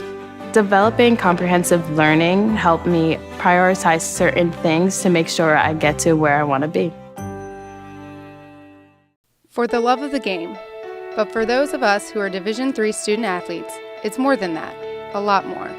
Sure, the game is important, but as we work so hard to build both mind and body, it's more about team. That is why NCAA Division III teamed up with Special Olympics. And in giving the gift of sport to those for whom it seemed an impossible dream, we are working to make this a better world. Help us keep that dream alive. You can make a difference. We are the coach. Oops. Welcome back to Hoopsville, everybody. As we continue to roll along, we're a little bit late, so I'm cutting it up. It's funny. We were doing so great all season long, and now in the last couple of shows, I've let it go crazy. I'm going to keep talking women's basketball. Brevard women's basketball having an absolute breakout season. First ever USA South Conference regular season championship. They're the top seed in the coming tournament. They have turned it around. They have absolutely exploded this season. And again, like Susquehanna, flying a little bit off the radar. This is a program that finished so far the regular season 21-4, tied 16-2 with Southern Virginia in the conference standings. But as we said, they're having a good year. So we go to the Hoopsville Hotline to talk all about it with their head coach, Donald Hudson. Coach, good to see you. Thanks for taking the time. How are you? I'm good, Dave. I'm good. Thanks for having us on. Absolutely. Anything to talk about a tornado. I mean, come on. This is I applaud anybody in North Carolina who's willing to talk about tornadoes. In a good way, though, right? Yeah, exactly. It's a risk, but it works. Yeah. Take some time to have us on. We appreciate it. For sure. Oh, please. Absolutely. This is a program that you've been around before Division III, right? You helped with the transition, and now you're sitting here at a 20-6 season last year, which I think a lot of us missed. 21-4 this year. You've been steadily building towards this post-COVID. You've got to be really happy with the rewards that it has reaped. Yeah, for sure, Dave. I've been around Brevard for a long time. I played here, and fortunately enough to be in a position where I'm able to lead the program. And like you said, post-COVID, we kind of found some success on the recruiting trail, and we've been doing some really good things. It doesn't all start and end with me. I've had some really good players. I've had some really good assistants. I'm really good administration. I've been well supported here. So it's not all just Coach Hud where the success comes from, but definitely reaping the benefit of some hard work that we've put in some early days. And it's a lot of fun right now. Last 2 seasons have been really good for us. And even before that, we were having some success. But to have back-to-back 21 seasons, I think that says a lot about what the program is right now. Split the season with Southern Virginia after losing to them back at the end of January by 4. You got back on them by 10. Your losses this season are interesting. I mean, Guilford, who was having a pretty good year, especially early on, you lost only by 2. You had an interesting result against Barry, overtime, losing by 10, and then lost to William Peace in conference play, 58-54 back in mid-December. But since then, it's the lone Southern Virginia loss. I think some people maybe overlook the USA South in terms of competitiveness, but what's been your experience at least this season? Yeah, with this season, and we said it at the beginning of the year, like talking with the team, like in my opinion, this was the year where any team, any night could knock you off for sure. And going back to a couple of those early season losses, each one kind of tells a story for us and something that has helped us get to where we are right now. The Guilford game at their place, I thought we played a solid game, had a nice decent sized lead halftime. The way they play, the style, how fast they play, and how many 3-point attempts they get up, and how much they can turn you over. They're never out of a game, and they made a nice run against us late and came back and knocked us off. The Barry game at home, we were down some, fought back late third to fourth quarter. Showed some resiliency, getting off the mat, forcing that thing to an overtime, but just didn't have enough to finish. And hats off to Coach Johnson, one of my great mentors in women's basketball right now. He's doing a really good job with that program as well. And the William Peace game at their place, it was a rock fight, Dave, real rock fight. Both teams know a ton about each other. I'm not sure if you know the background of that, but that was me playing against one of my former assistants and a former player. Oh, I did not know that. Yeah. So it was a really good moment for us, and I'm really proud of what she's got in her program as well. She's doing a really good job. So it was a game that was back and forth, came down to a few possessions late. Didn't play our best offensively, solid defensive game for us, but just didn't make enough plays down the stretch, and they came away with a big win. And then at Southern Virginia, here at our place, they knocked us off here, but able to go and play them at their place and have some success defensively and get out of there with the win. And like right now, I think the team's in a pretty good spot. We're doing some really good things, and fortunately enough, we're able to advance into the tournament. A lot of teams had to kind of end their season this past Saturday. You always want to have some gratitude when your season's able to continue and your team's able to stay together and just keep going as far as you can. And this is a group that makes it really fun every day. It's not just about the on-court success we're having. This is a really tight group. This is my 10th year coaching, and a lot of coaches may say these things, but this is probably the closest team I've had off the court. They do a ton together, and I think some of that stuff starts to translate to on the court, and you can see the cohesion. I'm really proud of this group and excited to be where we are right now as a program. You put a bow on William Peace. Annalie Bollinger hired ahead of last season, 4-21 last year, 15-10 this year. Yeah, 11-game improvement in both the win and loss column. Yeah. Absolutely. They were on my list as well this year at one point.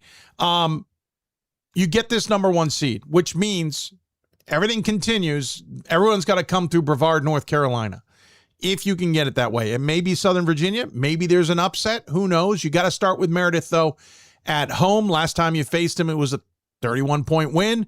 Prior to that, it was a 23-point win. I know you can't be overlooking anybody, so how do you approach the week? First off, it starts with our practice today. We're going to hop in the film room, watch some of our film, get on the floor, walk through some things, get some shots, and not sure how much live we'll do today, but we'll be prepared from a mental standpoint for sure. So that's the most important thing. So that's how I think we keep the group in the mind state of not looking too far ahead. Like you said, upsets happen, and to me, that's how they happen. You get to the point to where you're looking up to the top of the stairs and you trip over the one that's right in front of you, so one step at a time, one day at a time. Great analogy. And we're playing a Meredith team that has won 4 in a row, so there's no way we can overlook this team. They're confident in the way that they defend. They've played the same defense. It's a zone style defense, and their rotations are pretty crisp, so we're going to have to be really good with the ball. I don't want to settle for a ton of outside shots, but at times that's what it's going to be, but we want to touch the paint as much as possible and do the things that we've done all year, but we're definitely not overlooking anybody at all. I don't think we've earned the right to do that just yet. Fair. Talk to me about this team. You're 8th in the nation in assists. You're 16th in field goal percentage defensive at 32.5. You're 9th in total points. You are, I'm sorry, the thing's never in the right order. 6th in scoring offense at 77, almost 78 points a game. 13th in three-point percentage defense. Which is it? Like, I've got a bunch of high numbers there on offense. I got a bunch of really low numbers on defense. What kind of style are we talking here? It starts with the defensive end, Dave, for me. I was a defensive-minded player, and I'm a defensive-minded coach. And I still believe the game is still kind of lost in the paint. We still take our fair amount of threes. We want to limit the threes, but we put a really big emphasis on protecting the paint and touching the paint offensively. And so two things that we have done a lot this year and focusing on in practice and film sessions and everything. And it's led to some really good outcomes for us. But it all starts with our defense. We want to force teams into certain shots and take away what they do well, just like any coach is trying to do throughout the year. And we don't want to play against a set defense, for an entire game. So we really, really hang our hats on forcing one-shot stops, trying to keep teams from getting second and third opportunities and playing in transition. If that first open pass equals an open shot and it's a green shot and it's one that we've practiced, we want to take it. And when we're playing well, we're really tough to beat. And we're playing in this building, we're really tough to beat. We get a really good crowd here, and I think we play a fun style of basketball. It's matchup based. We have several things that we can do, but it's kind of based on who we're playing and what we think will work best for our group versus this specific matchup. And it's worked out for us well this year. We've had some players that have done a lot of good things, and it starts with Olivia Miller, in my opinion, when she's rebounding the ball and pushing in transition. That makes us really tough. We have some shooters and some wing players that can run the wings and get to the deep corners and get to the wings. And as she's driving in transition, that space gives her a lot of room to operate. And she's super unselfish, and so when it's not there for her, she's willing to make that pass. And that's been contagious for our group. And we're really sharing the ball and getting the best shot possible every possession. That's what we want to do. All right, so you got a kind of a quad group, but really I think it's 5. You have Olivia Miller as a forward, 13.8 points a game, 9 rebounds a game. By the way, on senior day, 17 points, 10 rebounds, 6 assists, 6 steals. But she shoots 60% from the floor. Then you have Annalie Morris as a sophomore, 12-plus points per contest, really good free throw percentage. Jada Petty-Wilkins, another senior, who has 71 steals on the year, but she's also in double figures in scoring. Caden Johnson, a sophomore again, shoots also 60% from the floor and leads the team in blocks. But then the other one that we should point out is Christina Roan. She's got 9.3 points a game on top of that as a senior for this squad. You got a lot of options. Yeah, we do. And I think it makes it difficult to scout us at times. You can kind of look through what we're going to do and maybe know some of our sets, but I don't think you can kind of key in on just one player. And like I said, it starts with our defense. We get a lot of deflections. Like, deflections aren't charted a ton in our sport, but if it were, I would bank on our team being one of the best in our conference for sure, if not one of the best in the conference. In the country. I'm sorry. That kind of starts our transition. And as we get the ball across half court, we play with our head up, and we're getting some good shots right now. Like you mentioned, we have 2 players that are shooting close to 60% from the field. And the thing about both of those players is they're super unselfish, Dave. And I think that's where it starts. We know that if we throw it in, they're capable of getting high percentage shots and putting the ball in the basket. But if a double shows, if they see their chest, we know we're flanking the perimeter, and they're more than willing to make those passes. And I'll give Jada some credit as well. You mentioned her in those 71 steals. It's probably 2 times that as many deflections. And when she's getting her hands on basketballs and we're picking them up and we're getting in transition, she's playing with her head up. It makes us a tough team to beat. Hats off to the squad for really sharing the ball and buying into the concept of touching the paint and moving the ball, finding the best shot possible every time. Deflection, spoken truly like a former football player who understands that pass defense is a pretty good number to have. Sure. That's my easy way to segue to say you are a Brevard alum. You played both football and men's basketball back in their NAIA days. This on the women's side, back-to-back 20-win seasons hasn't been happened since their NAIA days, as we've kind of already mentioned. What's it like, A, to transition this program into Division III in the USA South, and B, to have this success as an alum? What's it mean to you? I'll start with being an alum. I've seen a lot of transition and a lot of progress around campus, and everything has been trending in a really, really good direction. Once I graduated, the coach that I played for gave me a few options as far as coming to be his assistant here. And from there, I just kind of worked year by year and got my opportunity to be the head coach. And there's some people that really believed in me, and so that is where everything kind of starts and finishes with me, like making the people that believed in me to give me the chance, to give me the opportunity, making sure that I make them proud, and feel good about their decision to make me the head coach or give me an opportunity to do it, and just being able to do it in a place that I called home as a player. And my team gives me a ton of grief about it, just how long I've been here and everything, but it's something that I wear with honor. It's a badge of honor to me, to still be here and after so many people have moved on or gone to do different things, just to kind of have the success that I want in a place that I've called home, a place that gave me a chance to live out my dreams, come here and play football and basketball and major in exercise science and still be here 20 years later. It's a badge of honor. And I want to continue to make sure I make the people that believed in me proud, for sure. 18 of the 25 games you played so far have been double-digit victories. 13 of those have been by 20 plus. You're averaging better than 20 plus points, outscoring your opponents on average. This is that kind of time of year where things get a little bit tighter, get a little bit more pucker up, if you forgive the phrase. Yep. How do you prepare them for that? We've had some of that as of late. The last week and a half, we had to reschedule some games from a storm that took place in North Carolina not too long ago. And so we've had to play games of 3 games. We'll have weeks of 3 games. And these games have been tight and they've tested us in different ways. So we have had some games. We've had a ton of success and we were able to kind of rest some of our rotation players in the fourth. But here recently, we've had some to where we've had to do things to come back or do things to have a better second quarter after giving up a 20-point first quarter. So I do think this last week and a half has tested us and prepared us for what we're about to go into starting tomorrow, and it's always pros and cons to everything. So you look at your schedule after you have to reschedule and you look at 3 games in 7 days and limited practice opportunities. Those are the negative parts of it. But in my opinion, it really, really helped prepare this team for the stretch that we're about to have. From a mental standpoint and a physical standpoint. We've been tested in many different ways all the last 4 games. Wesleyan came in here and really physical bunch, a really physical bunch that tested us in ways of protecting the paint and executing our zone defense at times and offensive rebounding. And the game before that, Pfeiffer got off to a really, really hot start. Another team that's playing well right now at the right time. A 21-point quarter for us to start that game. And so we had to work our way back, get some stops, put some good possessions together. End up coming back in, not to mention the Southern Virginia game last Saturday. So yes, we've had our share of double-digit victories, but I do think of the last week and a half, 2 weeks, we've had enough of the close calls and the things where we have to look at each other in our huddles, make some adjustments.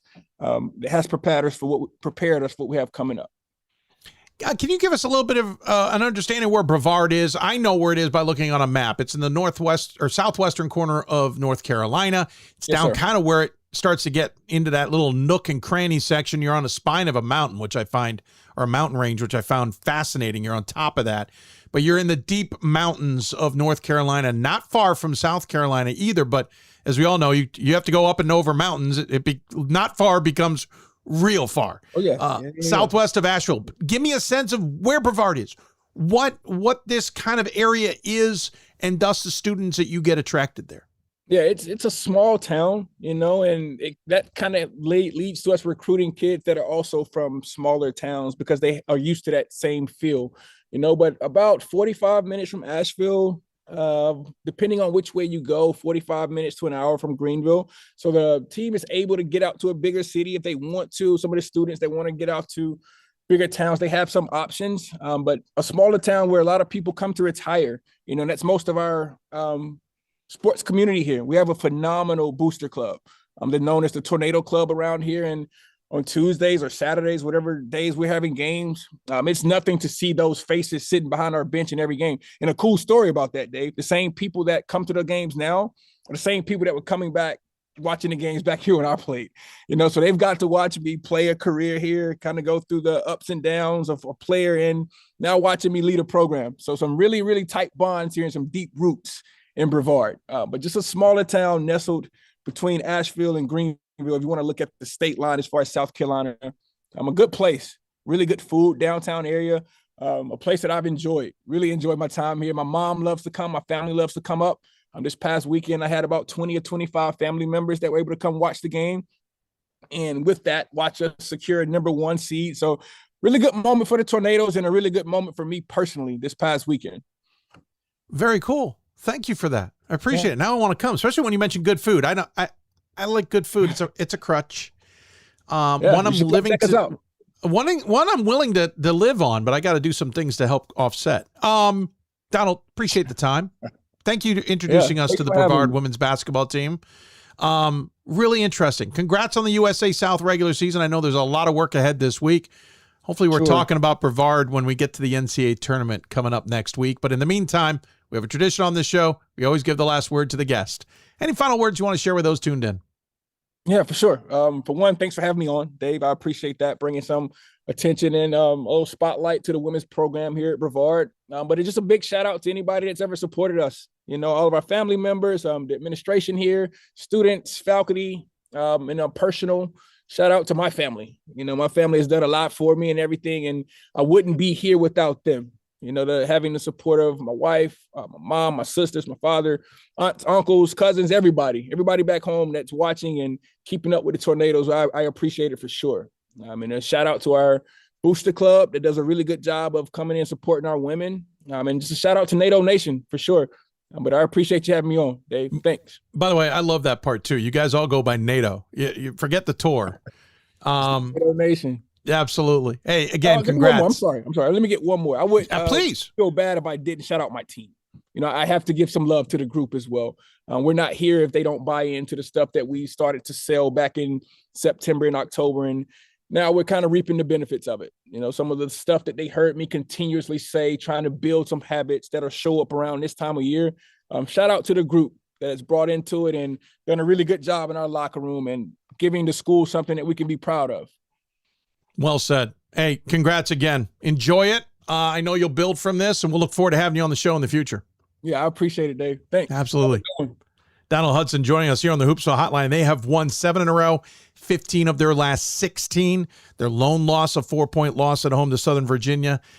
Keep an eye on the Tornadoes. That's going to be a fun team to watch. Hopefully they're coming out of the USA South and something fun to talk about when it gets to the brackets. When we come back, we will switch gears and talk men's basketball. We'll go to Franciscan. So we'll head a little bit north of Brevard. Talk to them about the Barons in the conversation nationally and in the PAC. Coach of the Year, Administrator of the Year, All-America Team, Wade Trophy. The WBCA doesn't just honor coaches, but players, administrators, and much more. The WBCA strives to honor those who have contributed to the advancement of women's basketball. Celebrate the present, honor the past, look to the future.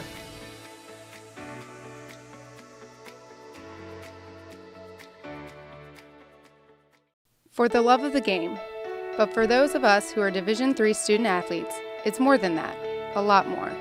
Sure, the game is important, but as we work so hard to build both mind and body, it's more about team.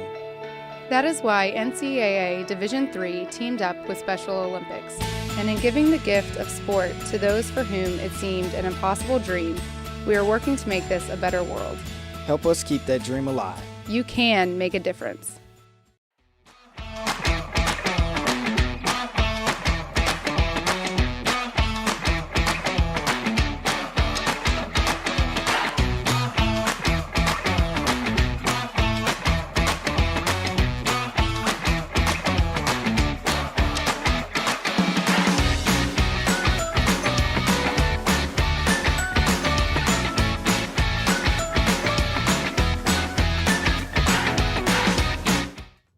Welcome back to Hoopsville, everybody. As we continue to roll along, switching gears, talking men's basketball. And again, the question, we're wearing a Vassar shirt, and we've been putting out videos. If you'd like to send us something, hoopsville at d3sports.com. And I've neglected to say this all show. It's been on your screen the whole show.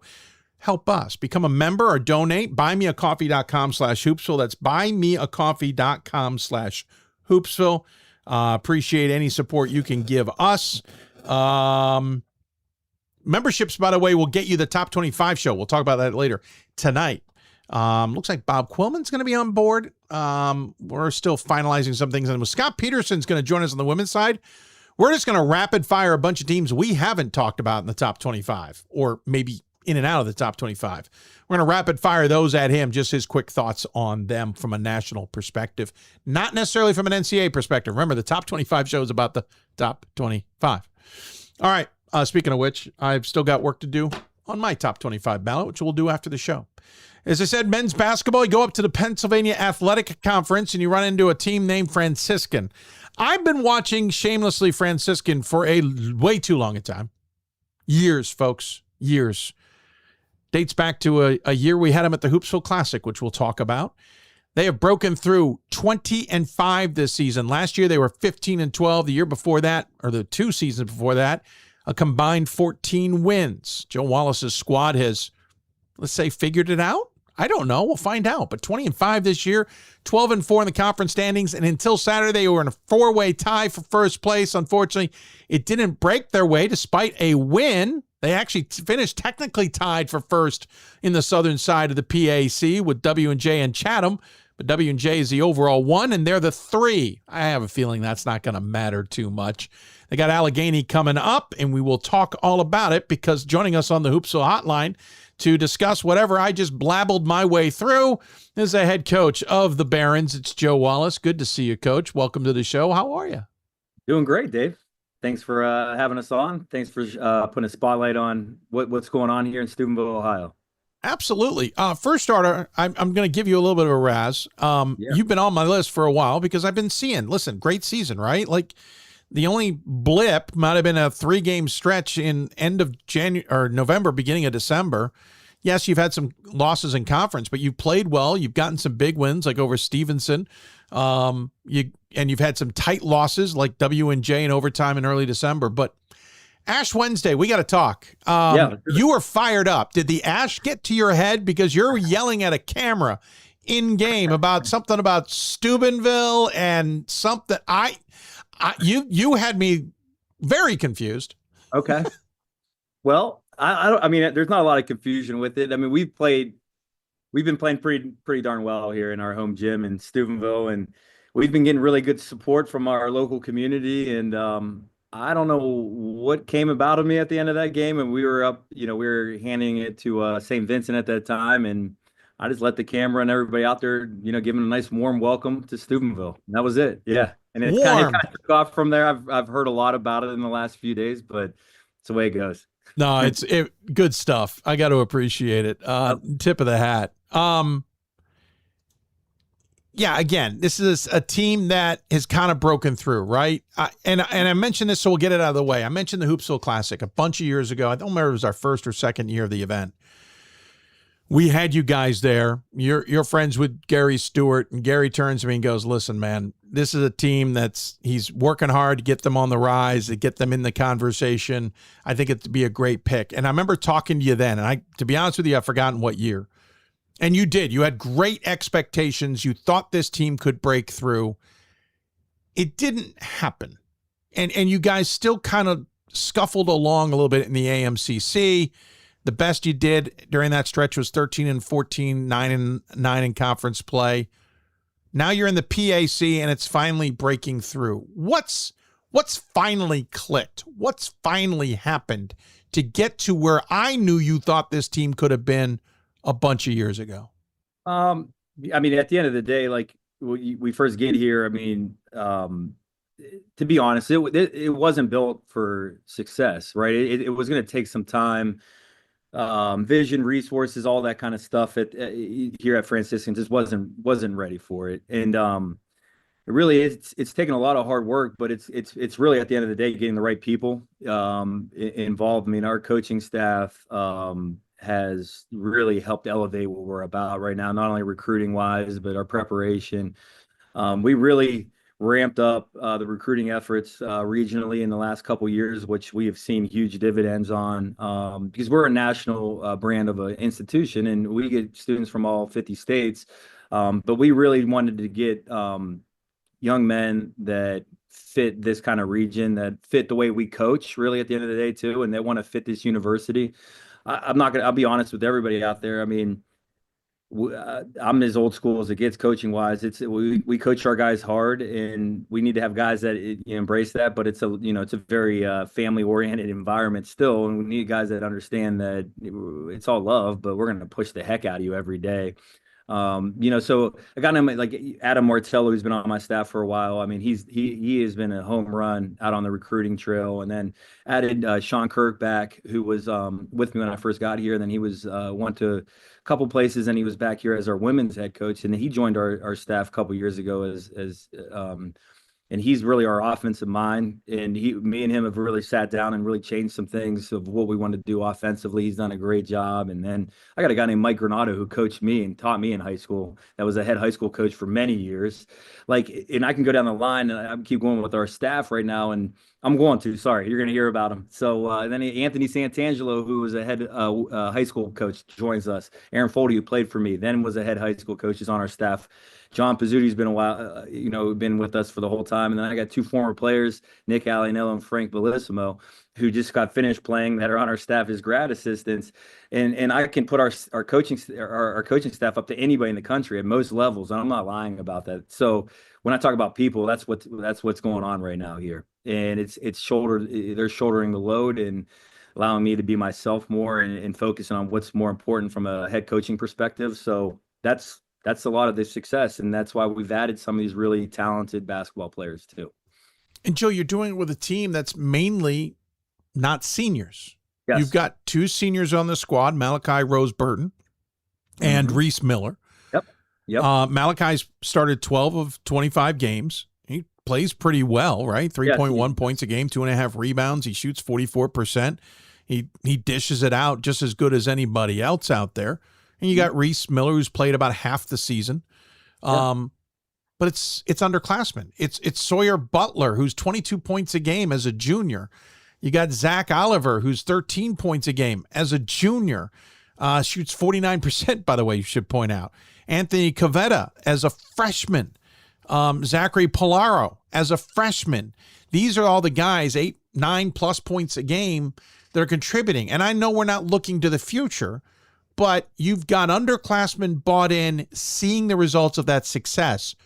No matter what happens this week, and if you're lucky enough, next week and beyond, this team comes back with some fire for next year. Yep, we sure do. And I haven't, I'm glad we're not thinking that far ahead right now, as you know. But yeah, we have a really young core. And man, 3 years ago, like when you look at that junior class when they came in here, they really pushed the standard of what it takes to compete on the court. But not only like just as basketball players, but as men. I mean, our team GPA last fall was like almost a 3.7, and we just got great. I keep saying it, we have the right people, the right fits in our program right now, and when you have that, things kind of go the way they're supposed to go right now. And we've done things the hard way here for years, and I think we're being rewarded for that hard work. And these guys get to be the beneficiaries of it. But I think this thing is really set up now for success, not just right now and like you said, next year, but even going forward. I mean, we have the right foundation in place to keep competing at the top of this league every year. And it's nothing against anybody else in our conference or anything like that. I just feel that strongly about the work we've done and where we're at right now. This is a group that has earned 20 wins, which hasn't been done in the D3 era at this program. You're in this logjam of the southern side of the PAC, which is unfortunate because the northern side's got a little bit more wiggle room. Westminster's got a 4-game edge on Grove City and Allegheny. But because of this setup, you're traveling to Allegheny. Now, you played them earlier this season and got the win, but you talk about how important Steubenville is. You're 11-1 this year on your home court, but you're 6-4 when you hit the road. It feels like you guys have hit this spot where you've won on the road at Allegheny before. You're going to have to win on the road if you're going to be playing further into March. Steubenville's great, but you can't rely on it. So how do you get ready for it? Great. Yeah, that's a great question. I mean, So going into the Bethany game this Saturday, so like Thursday, Friday after we beat St. Vincent, and there's a lot of talk of the tie-breaking scenarios, and I mean I just told our guys, no one, not even our staff, like let's not even talk about that. Like we just need to go focus on get a road win at Bethany. And in my heart, like we have never been given anything here, so I knew what was going to happen. We were going to win, and then the tiebreakers wouldn't go in our favor. We've done it the hard way, and I'm excited to go on the road at Allegheny. I know that sounds like cliche and BS, but I really do, because I'm not sure, if our program has the mentality yet to be hosting this thing all the way through as the 1 seed. I think tomorrow night would be really big, but if we keep winning, it would be an absolute circus in our community and how people have jumped on board with our program. And yeah, maybe the distractions that's going on the road here is probably good for us in our stage of where we're at as a program. But we'd all love to be playing at home, but we're going to do it the hard way like we have. And we're just going to go up to Allegheny and try to find a way to win by 1 and then just go from there. Yeah, I mean, it's winning and go home or win and continue, right? Like, or win and continue. You've got to do the little things to get to the big things. And again, no matter what happens, you build on it for next year. So have you guys achieved what you wanted to achieve this year, or was the goal to win the conference? Absolutely. We have not achieved what we've wanted to achieve this year. I think, I know inside of our locker room, we expected this to, be in this situation right now in some kind of description of, be competing at this top of the league. I'm not sure, what the expectations outside of it was, but our group has been very confident, and especially, you talked about Sawyer Butler earlier. And I'm not saying he was carrying us early in the season, but I mean, he was number 1 in the country in scoring, and he put up some massive games. But these last 9 games, we've kind of really balanced out, and it's not anything to do with him struggling or anything like that. He has just understood how teams are trying to guard him, and he's taking pressure away from guys, and he's distributing it. And he's one of our best defenders. He's rebounds the heck out of it as a guard. But in that last 9 games, we're 8-1, and our defense is ratcheted up in the half court, and we're executing way better in our half court offense right now, which makes you feel really good wherever you're playing. When you can execute and grind possessions and, offensively in the half court, and your half court defense is playing at an extremely high level, which it is right now, you feel good about it, because that stuff packs, and it's not like you're relying on a guy to go out there and pump in 35, which he could during this tournament. He could have a couple of those games, and that would be great. But he's really understood, and he's always been a great teammate, and he just wants to win and lead these guys to, to a championship. So back to that original question, yeah, we have, and we've been feeling it even more these last month of the season of how we've been executing. I mean, he put up 33 against Beloit in the opener, 36 the next day against next day against Adrian. He put up 49 against Juniata. He put up 38 against St. Vincent. He's certainly capable of that, but he also put up 7 against Geneva and 4 against Teal, and I realize those are different games. I fully appreciate that. Yep. Interesting what jumps out at me. He's a really good outside shooter, but you can't focus on him, right? Because if you don't, Cavetta is going to pop a shot, and he actually shoots better than Butler does from out there. And Zachary Polaro, you've got a couple of options at least from deep. And by the way, we haven't even talked about Zach Oliver. Also shoots well from deep. So sure, rely on Butler, right? But then how do you get the other guys ready for that moment? Well, I mean, that's what we've been experiencing. I mean, like through these last, month and change, we've had, whether it's, Sawyer's points production's dropped, and you have like Zach Oliver having a big night. You have Polaro, Cavetta. We've had we call him Vova Trotsko's had a couple big games. Our sophomore from the Ukraine. He played well at Bethany. Nathan Richards, he's a sophomore point guard. We've seen a lot more confidence in him in the last couple weeks too. And then you have Carl Yanku, who's actually an X factor in a way. He's a really good athlete that can guard multiple positions, gets on the glass. And then you have Aiden Townsend, who had 25 at Allegheny last Saturday. It's another option, and they all play to their role, and they all understand like different matchups each game. And minutes have been up and down because we are a deep team. And then what the right ingredients that are working together, to make it work. But Sawyer's, the guy on the floor majority of the time plays the heavy minutes, but we can move pieces around to be successful. And they've all understood that. And that's what's been a big part of our success, is understanding that your teammates can step in at times and make things easier for you. Hey, do me a favor. Let everybody know where Steubenville is, because I've driven through it once. Yeah. It was way back post-college, going to an event that I had to get to. It was a long story, but I wasn't on a lot of sleep, so I went in and out of the town without blinking. Purposely, because if I blinked, I would have fallen asleep. But tell everybody where it is, because I don't think everybody appreciates exactly where Steubenville is, and you're kind of from that region. Yeah. So we're just about like 45 minutes west of downtown Pittsburgh. I mean, the Pittsburgh airport's not far from here. We're in what we call the Valley. So it's the Ohio River Valley, but we call it the Valley here. So it's a different region. It's, even though we're in Ohio, Steubenville relates way more to the Pittsburgh culture and demographics. It's an old steel town.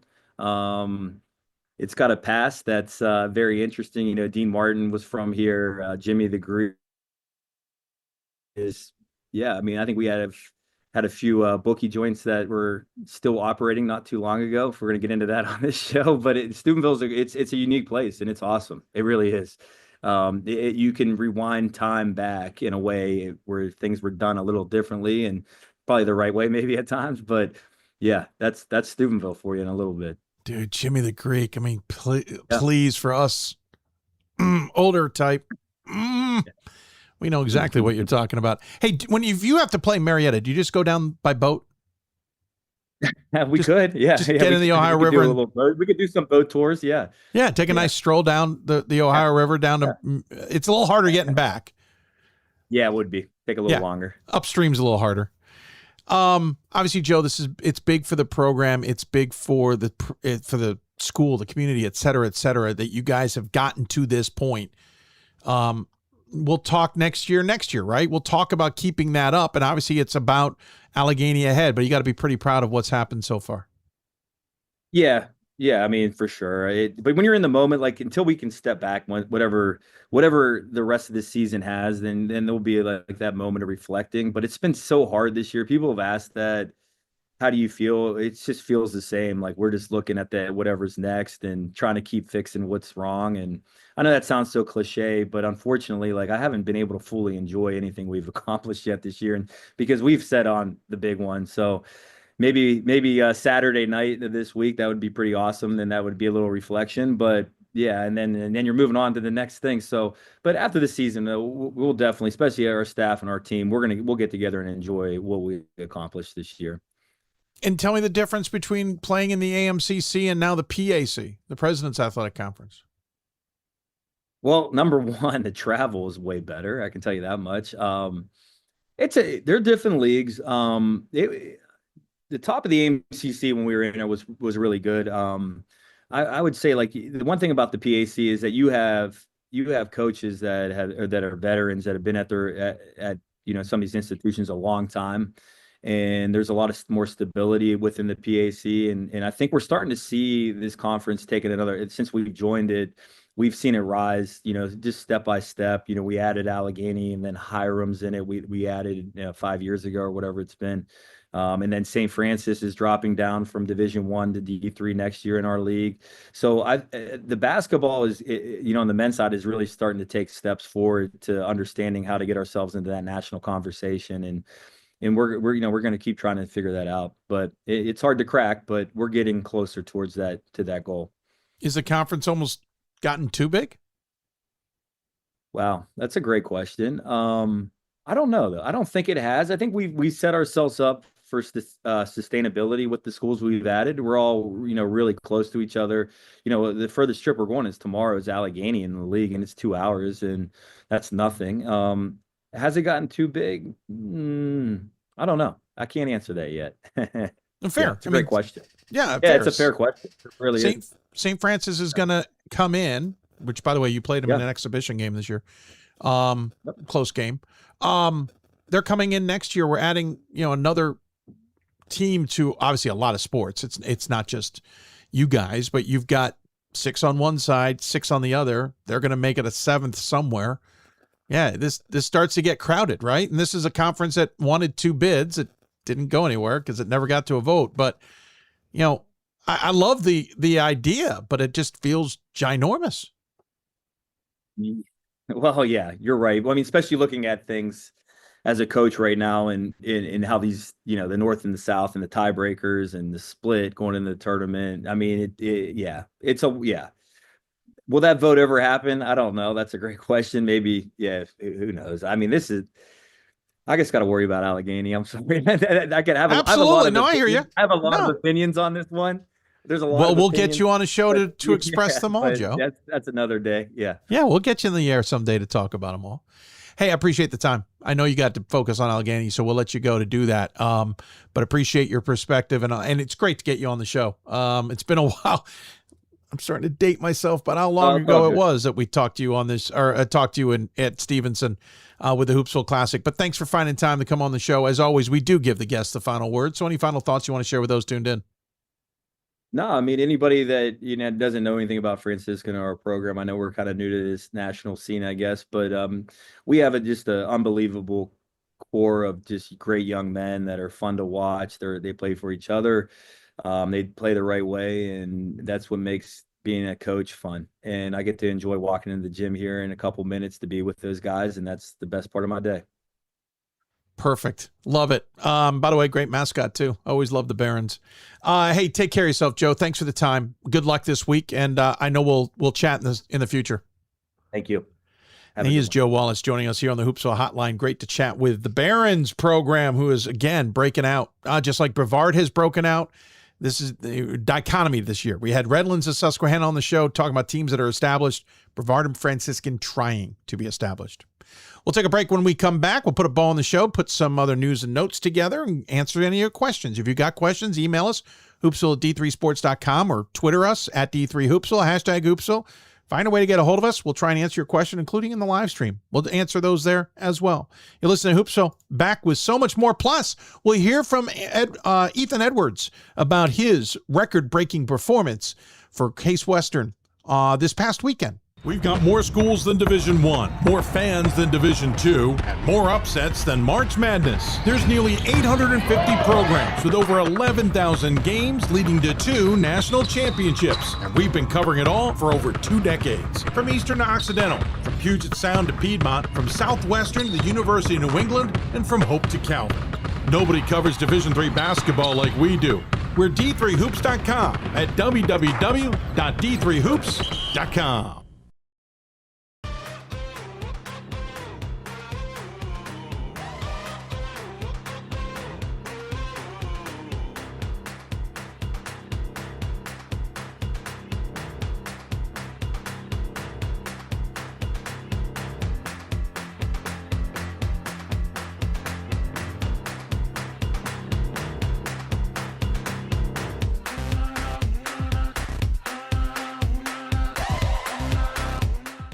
The National Association of Basketball Coaches is the nation's premier professional development and advocacy organization for basketball coaches at every level. The NABC strives to serve as the voice for coaches on national issues while advancing the core value of leadership, service, advocacy, education, and inclusion. To learn more about the NABC and to become a member, visit NABC.com and follow the NABC on social media at NABC1927. That's NABC.com or NABC1927 on social media.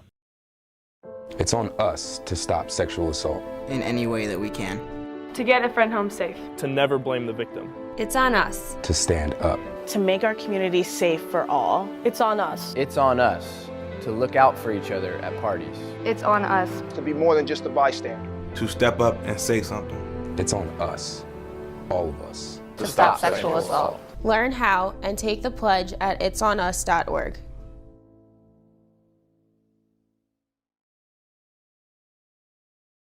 If I lose, I'll respond with respect.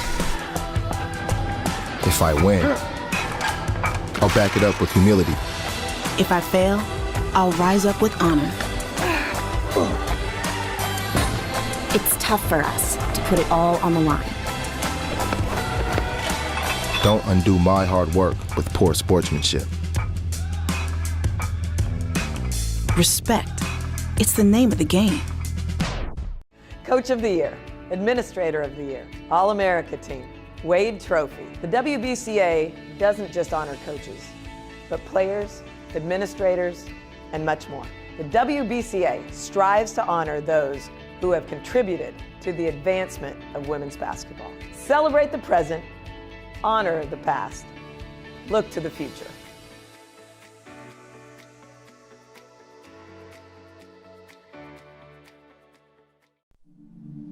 I used to never really talk, ever.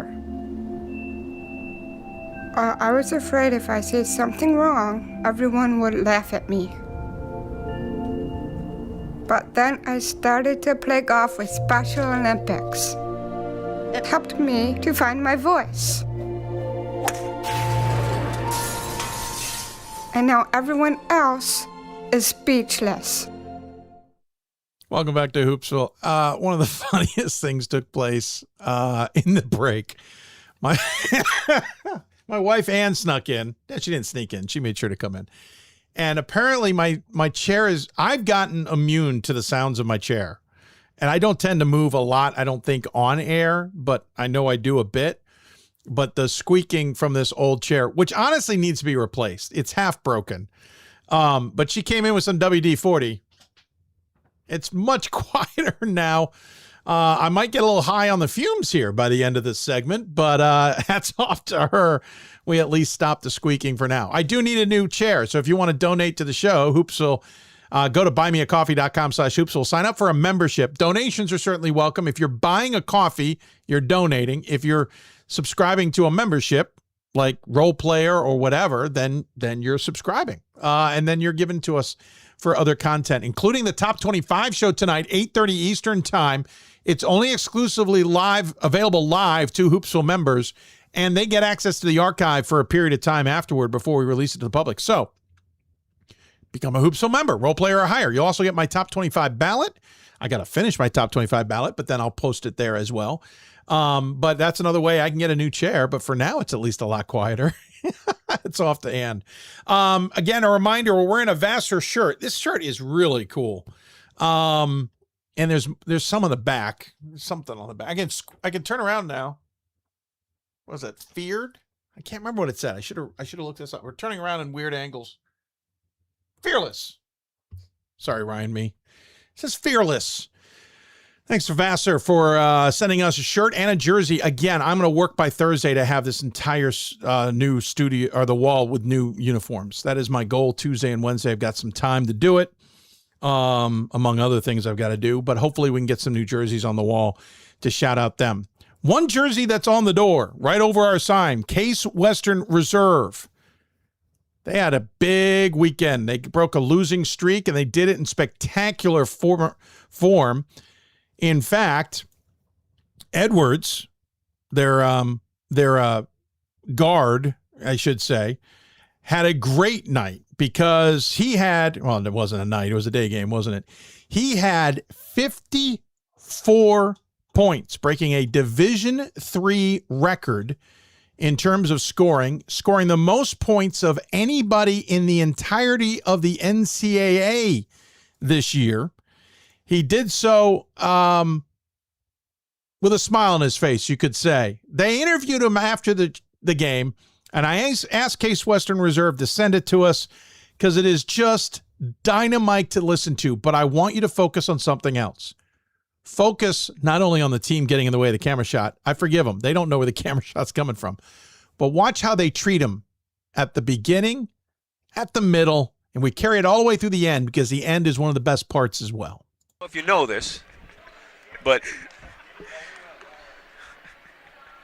the all-time most points scored in a single game in the history of Case Western Reserve University basketball was 51 by Sam Trunley. Yeah.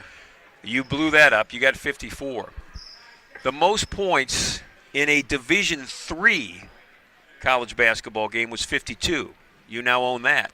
The most points in a single game in all of basketball this year, regardless of what level, was 52. You got 54. Nobody in Division I this year has scored more points in a single game than Ethan Edwards. Most points in a UAA game in the history of the UAA. Most points in a Case Western Reserve University game. Go ahead, throw water on him, guys, if you want to. Huh? He looks thirsty. Get him.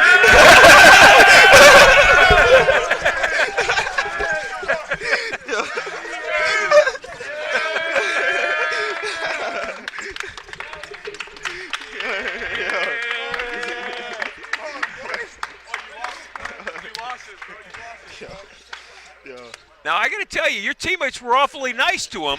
You guys, some of you guys put the jersey tops on them to keep them dry, and then they waited till I said it was okay. Yeah. You guys got anything else you want to do? You got jelly or peanut butter or a lot of stuff waiting for him in the locker room. How about a round of applause for this guy? He was amazing. Thank you. Thank you. Ethan, how's it feel to have your teammates celebrating this with you right here? I'm grateful for these guys. You know, we're like a family. It's just grateful to see everything. Like, I'm glad we won, first of all. That's the thing. Yeah. But, yeah, I'm just great. I love all these guys. Hard-fought win, fellas. Fantastic win. Yeah. 54 points. I mean, take a look at that scoreboard. You've never seen it in the history of basketball at this school, and you might not see it again. How many threes did you end up with? Here's the box score. Took 29 shots, made 18. Made 12. 12 of the 18 shots made were three-point shots. That is a program record. The program record before the 12 was 9, set by him. Yeah. 7 free throws. He scores 54 points but only went to the foul line 7 times, and he made 6 of them. So I don't know where you guys are taking this young man to dinner tonight, but it better be a good place. Yeah. And you should all go out and charge it on McGinnis. Yeah. Ethan, take us through the afternoon for you. What was it like playing on this floor, making those shots, and just, living through a magical moment? First off, glory to God. I'm grateful to, even set a record to just be able to play. Honestly, I was just playing. I wanted to win. When I saw my first couple, I was like, all right, I made a couple. Then when I just kept shooting, I was like, yo, I'm hot. But, I just wanted to win, change how the season was going a little bit, get a win. But, I was just grateful. Like, the way we was playing, I'm just like, I kept making them. So I was like, I'm hot. I got to keep shooting. So. You want to say hi to anybody that may have watched today? Hi to my family, friends, everyone. Thank you. Where are they? They're home right now. Where's home? Brooklyn, New York. Brooklyn, New York. So shout out to Brooklyn from this guy. Congratulations. Thank you so much. Join your teammates, man. They want to celebrate with you. They got a lot of love to give you. Great job, boys. Ethan Edwards. Nobody has been better. Not only in the history of Case Western Reserve University basketball, but in all of college basketball this year. Nobody has scored more points in a single game than that young man did today, and we were all here to witness it. It was our pleasure to broadcast it. It was our pleasure to show you every basket. Boy, we hope that makes the national news because that deserves it. Nobody has been. Oh, it made some national news, that is for sure. We appreciate everybody who sent that in. And again, I carried it all the way to the end because I want to show that team reacting to each other and celebrating him. That's not one of those guys who goes out and scores a bunch of points. The guy's like, oh, great.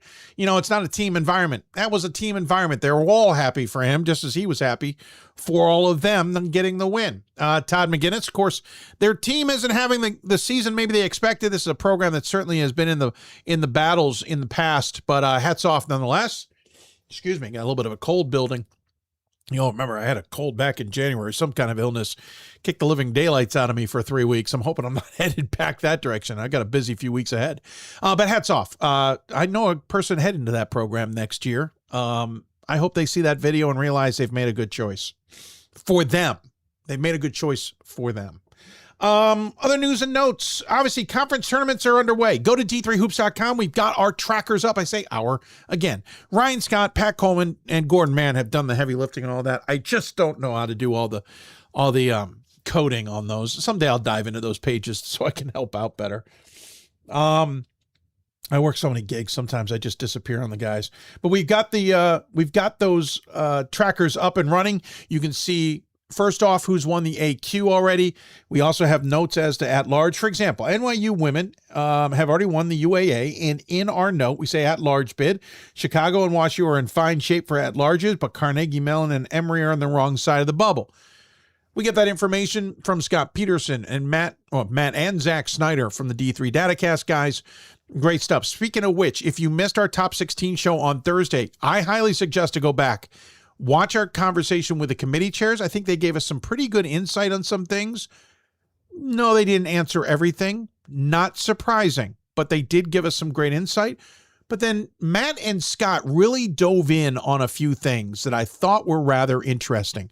First and foremost, now this is as of Thursday's information. Some of this may change, but on the men's side, here are some of the bid thieves to watch out for. In the SCAC, St. Thomas is a lock. So if they don't win the conference, that's a bid gone because they're automatically in the tournament. Same with the NJAC. Montclair State's pretty much locked in. Maybe TCNJ as well. If neither of those teams get in, then it's going to be a automatic win, or it's going to be another bid gone, because these teams are in. St. Thomas is in, Montclair is in, Gustavus is in, Endicott's in, Trinity, Texas is in. Anybody in the SCAC, the NJAC, the MIAC, the CNE, or the CA or the SAA that wins those conferences likely takes a bid from somewhere else. Now, on the women's side, it's a little bit more complicated. This is dated, so forgive me, but we're going to go with it. You've got Ripon in the Midwest Conference. The NACC is going to Wisconsin Lutheran. NewMax going to Smith. NJAC's going to William Patterson. Anybody else wins in those four conferences, you've got four bids that disappear for those who are hoping for at-large bids. MIAA, it looks like it's hoping, trying. If anybody else wins, there goes a bid. NESCAC, Trinity's listed on there. I didn't update this. It's really Bowdoin and Bates. And so if anybody besides Bowdoin and Bates win, then you've got a bid thief. OAC, it looks like it's Baldwin Wallace. Otterbine's kind of bubblish in, last I checked. Speaking of which, I can call them up real quick from the OAC, because I've got Scott's info in front of me. Yeah, he's got Otterbein at about 38 on the rankings right now, at large 19. So he's got them bid in right now. So if either of those lose, then it's a bid gone. And the SUNYAC, New Paltz and Cortland, same deal. If someone else wins that conference, then those two, then you're looking at the bids gone for all of the big conferences. So if you're a big fan of the WIAC, the NESCAC in men's and women's basketball, and other conferences that are going to be multiple bids, you don't want to see a bunch of bid thieves, because if any of those locked teams get in or don't get in, they're taking a bid. They're taking an at-large bid that would have gone to your team maybe. So you're rooting against any of those conferences I just said going anywhere but chalk. Okay? You do not want to see upsets. Couple of important dates. Let's start on the men's side of things. To remind you, next week, selection show is on March 2nd at 1 p.m. on the men's side. First and second rounds are March 6th and 7th. The round of 16th is the March 13th and 14th. There'll be 8 games split up, 4 on March 13th, 4 on March 14th. There's been talk about possible dual games on the 14th in men's and women's basketball, but haven't gotten there. Quarterfinals and semifinals all at Allen County War Memorial Coliseum in Fort Wayne. Quarterfinals are going to be split up. So you're going to have a 1 p.m. game and a 3:30 game on the men's side. Then there's a new ticket for the 6:30 and the 9 p.m. game. Then the semifinals are on Saturday the 21st at 5:30 and 8. All 6 of those games will be on ESPN+.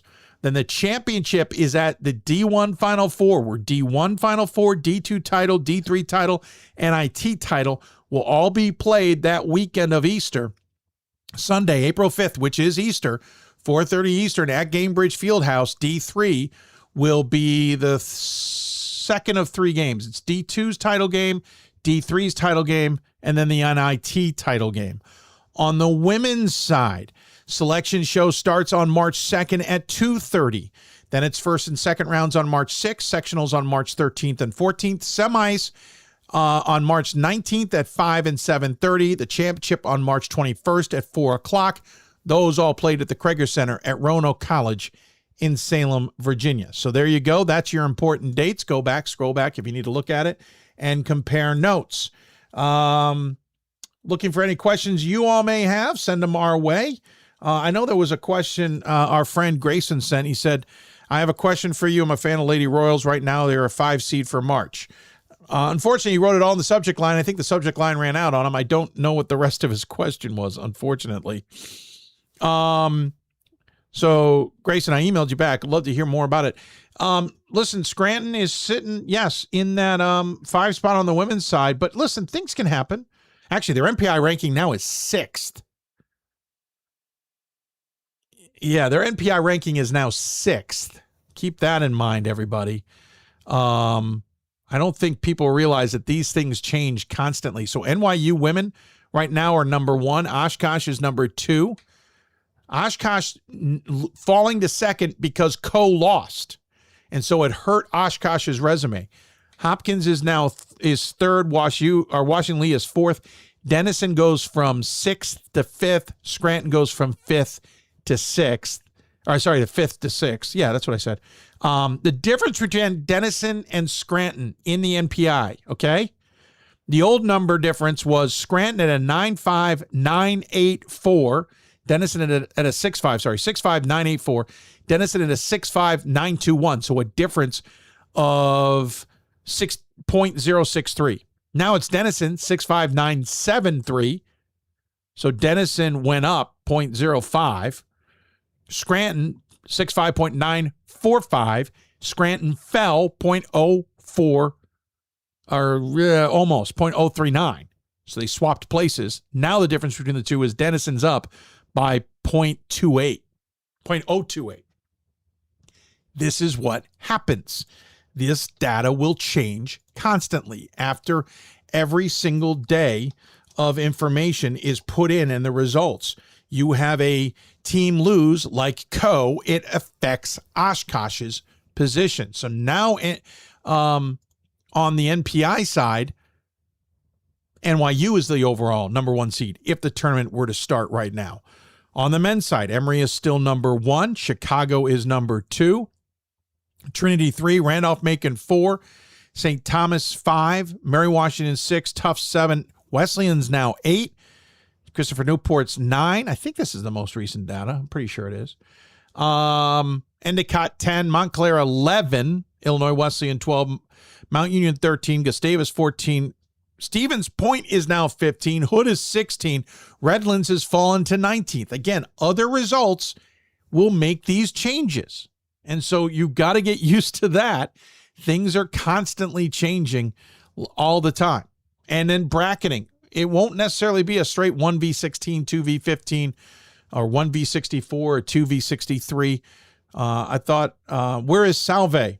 I assume we're talking men's basketball. Salve needs to win their conference to get in. They are 59th in the current NPI. They aren't going to get in at 59. Remember, top 64 don't make the tournament, not when you have automatic bids. So take 40 of those away, you're left with 24. So the top 24 in the NPI remaining will get in. There are going to be teams outside the 64 that get automatic bids into the NCAA tournament. So if you're sitting at 59 like Salve is, you need to go win your conference, plain and simple. You cannot get in. Right now, if we were to pick teams, they would be the 36th team to go in out of, what is it? Oh, I've forgotten the number now. 24 at-larges? 22, something like that. I think we have 40 or 42 automatic bids to a 64-team tournament. So you have 20-ish at-large bids, and they're sitting 36th. So Salve men need to win to get in. They have to win the new MAC title. Unfortunately, plain and simple. Got other questions? Send them my way. And I'm feeding this off of the data that is Zach and Matt Snyder on the men's side and Scott Peterson on the women's side. They've got great programs too. If you want to dive in to their broadcasts, they are definitely worth your time. See if there's any other questions that we have missed somewhere along the lines. MPI numbers are officially being tweeted out by the NCAA, but those numbers are changing every day, and they have now for the last week. NCAA is posting new numbers, but again, you can get the most up-to-date data. Though I do have to check in with the Snyder brothers if there's any chance there's issues, because we've had some issues with how numbers are being calculated on the men's side this year, I don't know if they're seeing those issues this go around or not. Babson men are in better shape than, I think. Maybe they're not. Hold on. There they are. Yeah, Babson men are in better shape than Salve. They're 28th in the NPI, so they're 12th at large. So I would put them bubblish, only because if you get, we just went through that list, right? We just went through that list of bid thieves on the men's side, and we had 5 conferences. So if 5 bids go away, you go from 12th at large to 17th, essentially, right? Because we're assuming those teams are locks. They will take a bid. If all 5 of them lose, okay, now you're at 17. Put in any handful of other upsets somewhere that we aren't accounting for, and now you're closer to 20. And by the way, that's predicting that Babson stays at 28. Now, I think they're predicting that Babson does stay at 28. I'm going to check it now. So Babson might be okay in the new MAC to get 2 bids out of the new MAC in WPI and Babson. But if I'm Babson, I still go out there and win the conference. WPI's in. I'm trying to see. They do not, the D3 data guys do not, oh yeah, here they are. They have Babson at a 75 or better percent. They've actually got Babson as a 99.7% chance of getting in. So Babson's in really good shape, according to the Snyder brothers. WPI is a lock, they say. So Babson and WPI in. That leaves Salve fighting to get in. Salve's going to have to upset both of them, and then it's a 3-bid conference in the new MAC. And by the way, Salve wins to everybody else who's on that bubble, you're in trouble, right? So that's where this gets more complicated. We mentioned the 5 that are locks. Well, arguably, you could probably say the new MAC's got 2 locks. Granted, Babson's 99.7%. So there is a 0.3% chance they don't get in. Let's maybe not dive into that. I am kind of curious where they sit. Hold on. I'm going to jump into that conference. Because the guys do a really nice job sometimes of saying, if you do this, if you do that, if you do this, what are the percentages of getting in? It's loading now. I'll double check Babson and Salve here. Basically, it says, what are your percentages if you get here? What are your percentages if you get here? So, Babson, no chance at the top 4, no chance at the top 8, no chance at the top 16. 36.7% chance that they get the AQ. 99% chance they'll need the at-large. If they get it to the new MAC finals, they're a lock to get in. New MAC semifinals, they're a 99% lock to get in. So they're done. Salve, they're saying no percent. They have a 2.8% chance of an AQ and absolutely no chance of making it unless they win the conference. That's what the Snyder brothers data is saying, that Salve has 0 chance to get in, unless, which is pretty much what I said from a different perspective. They have no chance to get in unless they win the conference. So Salve needs to win the conference. Babson looks to be in. If Salve wins the conference, that means there's 3 teams from the new MAC.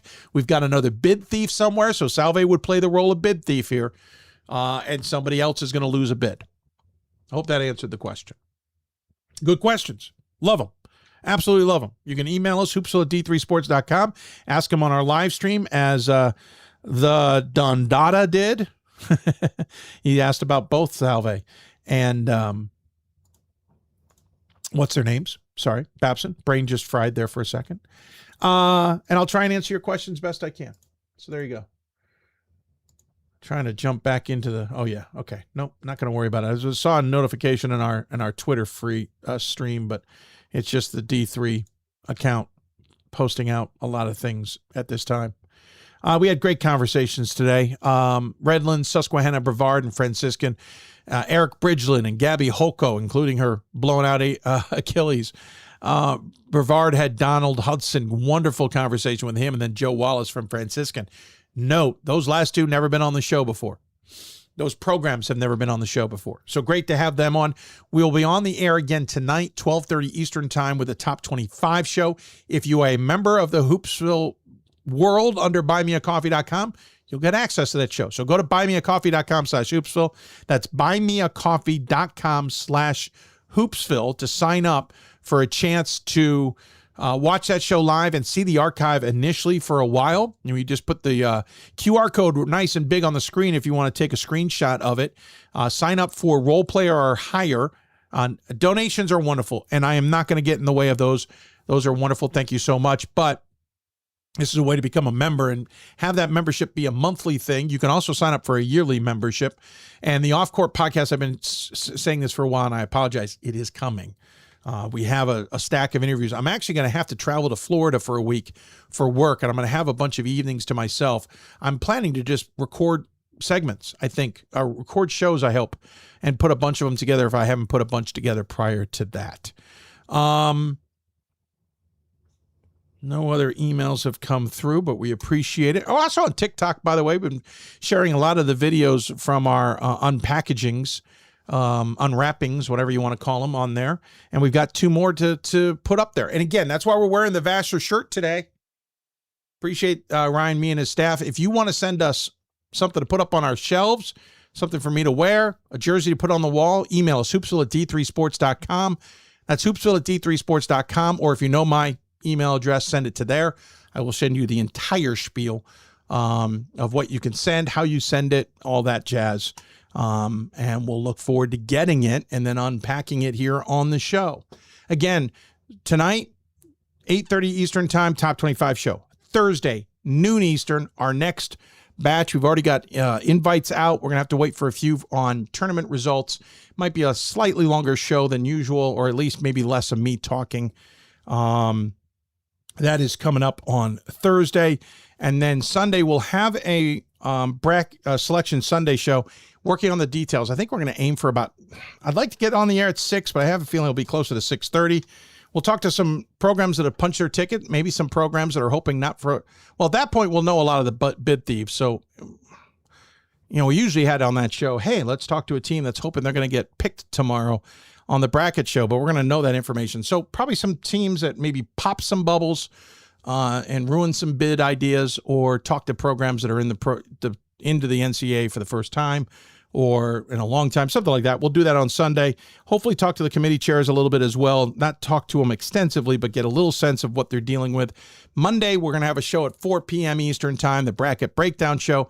We will have the committee chairs to talk about the decisions they made on the brackets that we see. Scott Peterson may appear on that show too, to kind of talk to us about maybe the easiest segments based on his data, or the toughest segments based on what he sees in the tournament. We'll try and maybe do that on the men's side too. Ryan Scott does a nice job with that. Maybe able to get Ryan on the show to discuss all of that. And with that, we're going to put a bow on this one. Got to get ready for our show later tonight, plus some other work. Quick note on the top 25. On the women's side, the top 8 was pretty good. Ohio Wesleyan lost twice this week to DePauw and to Denison. They're going to tumble in the poll. 10 through 13 were all right. Whitewater lost twice this week to Stevens Point and River Falls. Wash U lost to NYU, as everybody has, but then beat Brandeis. Trine lost to Hope in a surprising result, 89-58.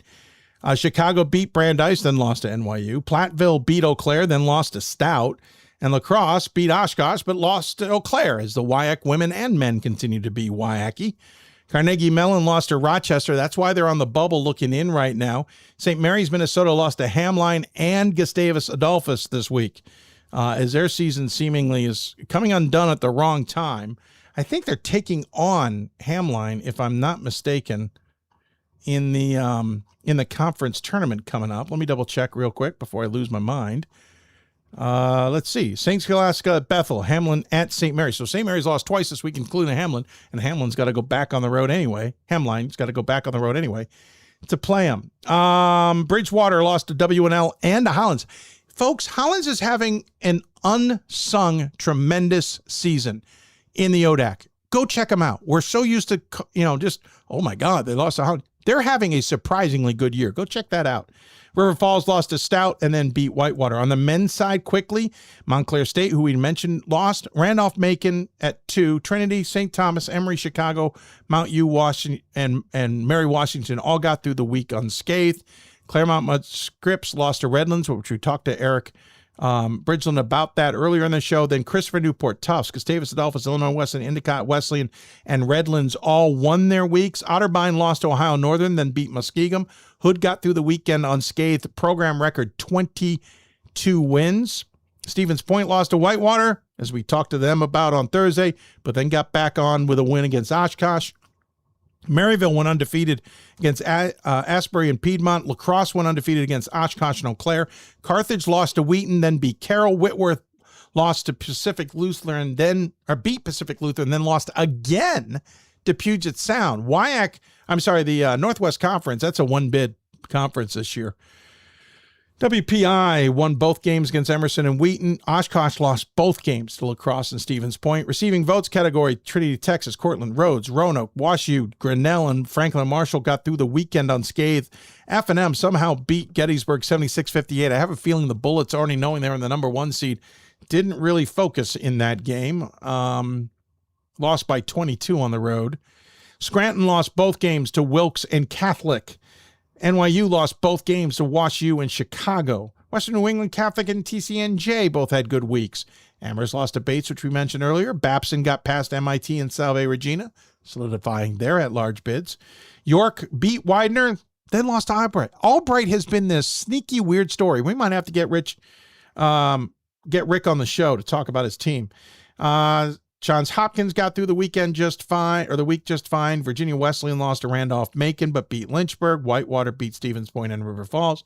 St. Thomas, Connecticut beat New England College, but lost to St. Joe's, Maine. Platteville got through the week okay with Eau Claire and Stoughton. Eau Claire did not have a good week. They lost to Platteville and La Crosse. Did you follow all that? Because there'll be a test later.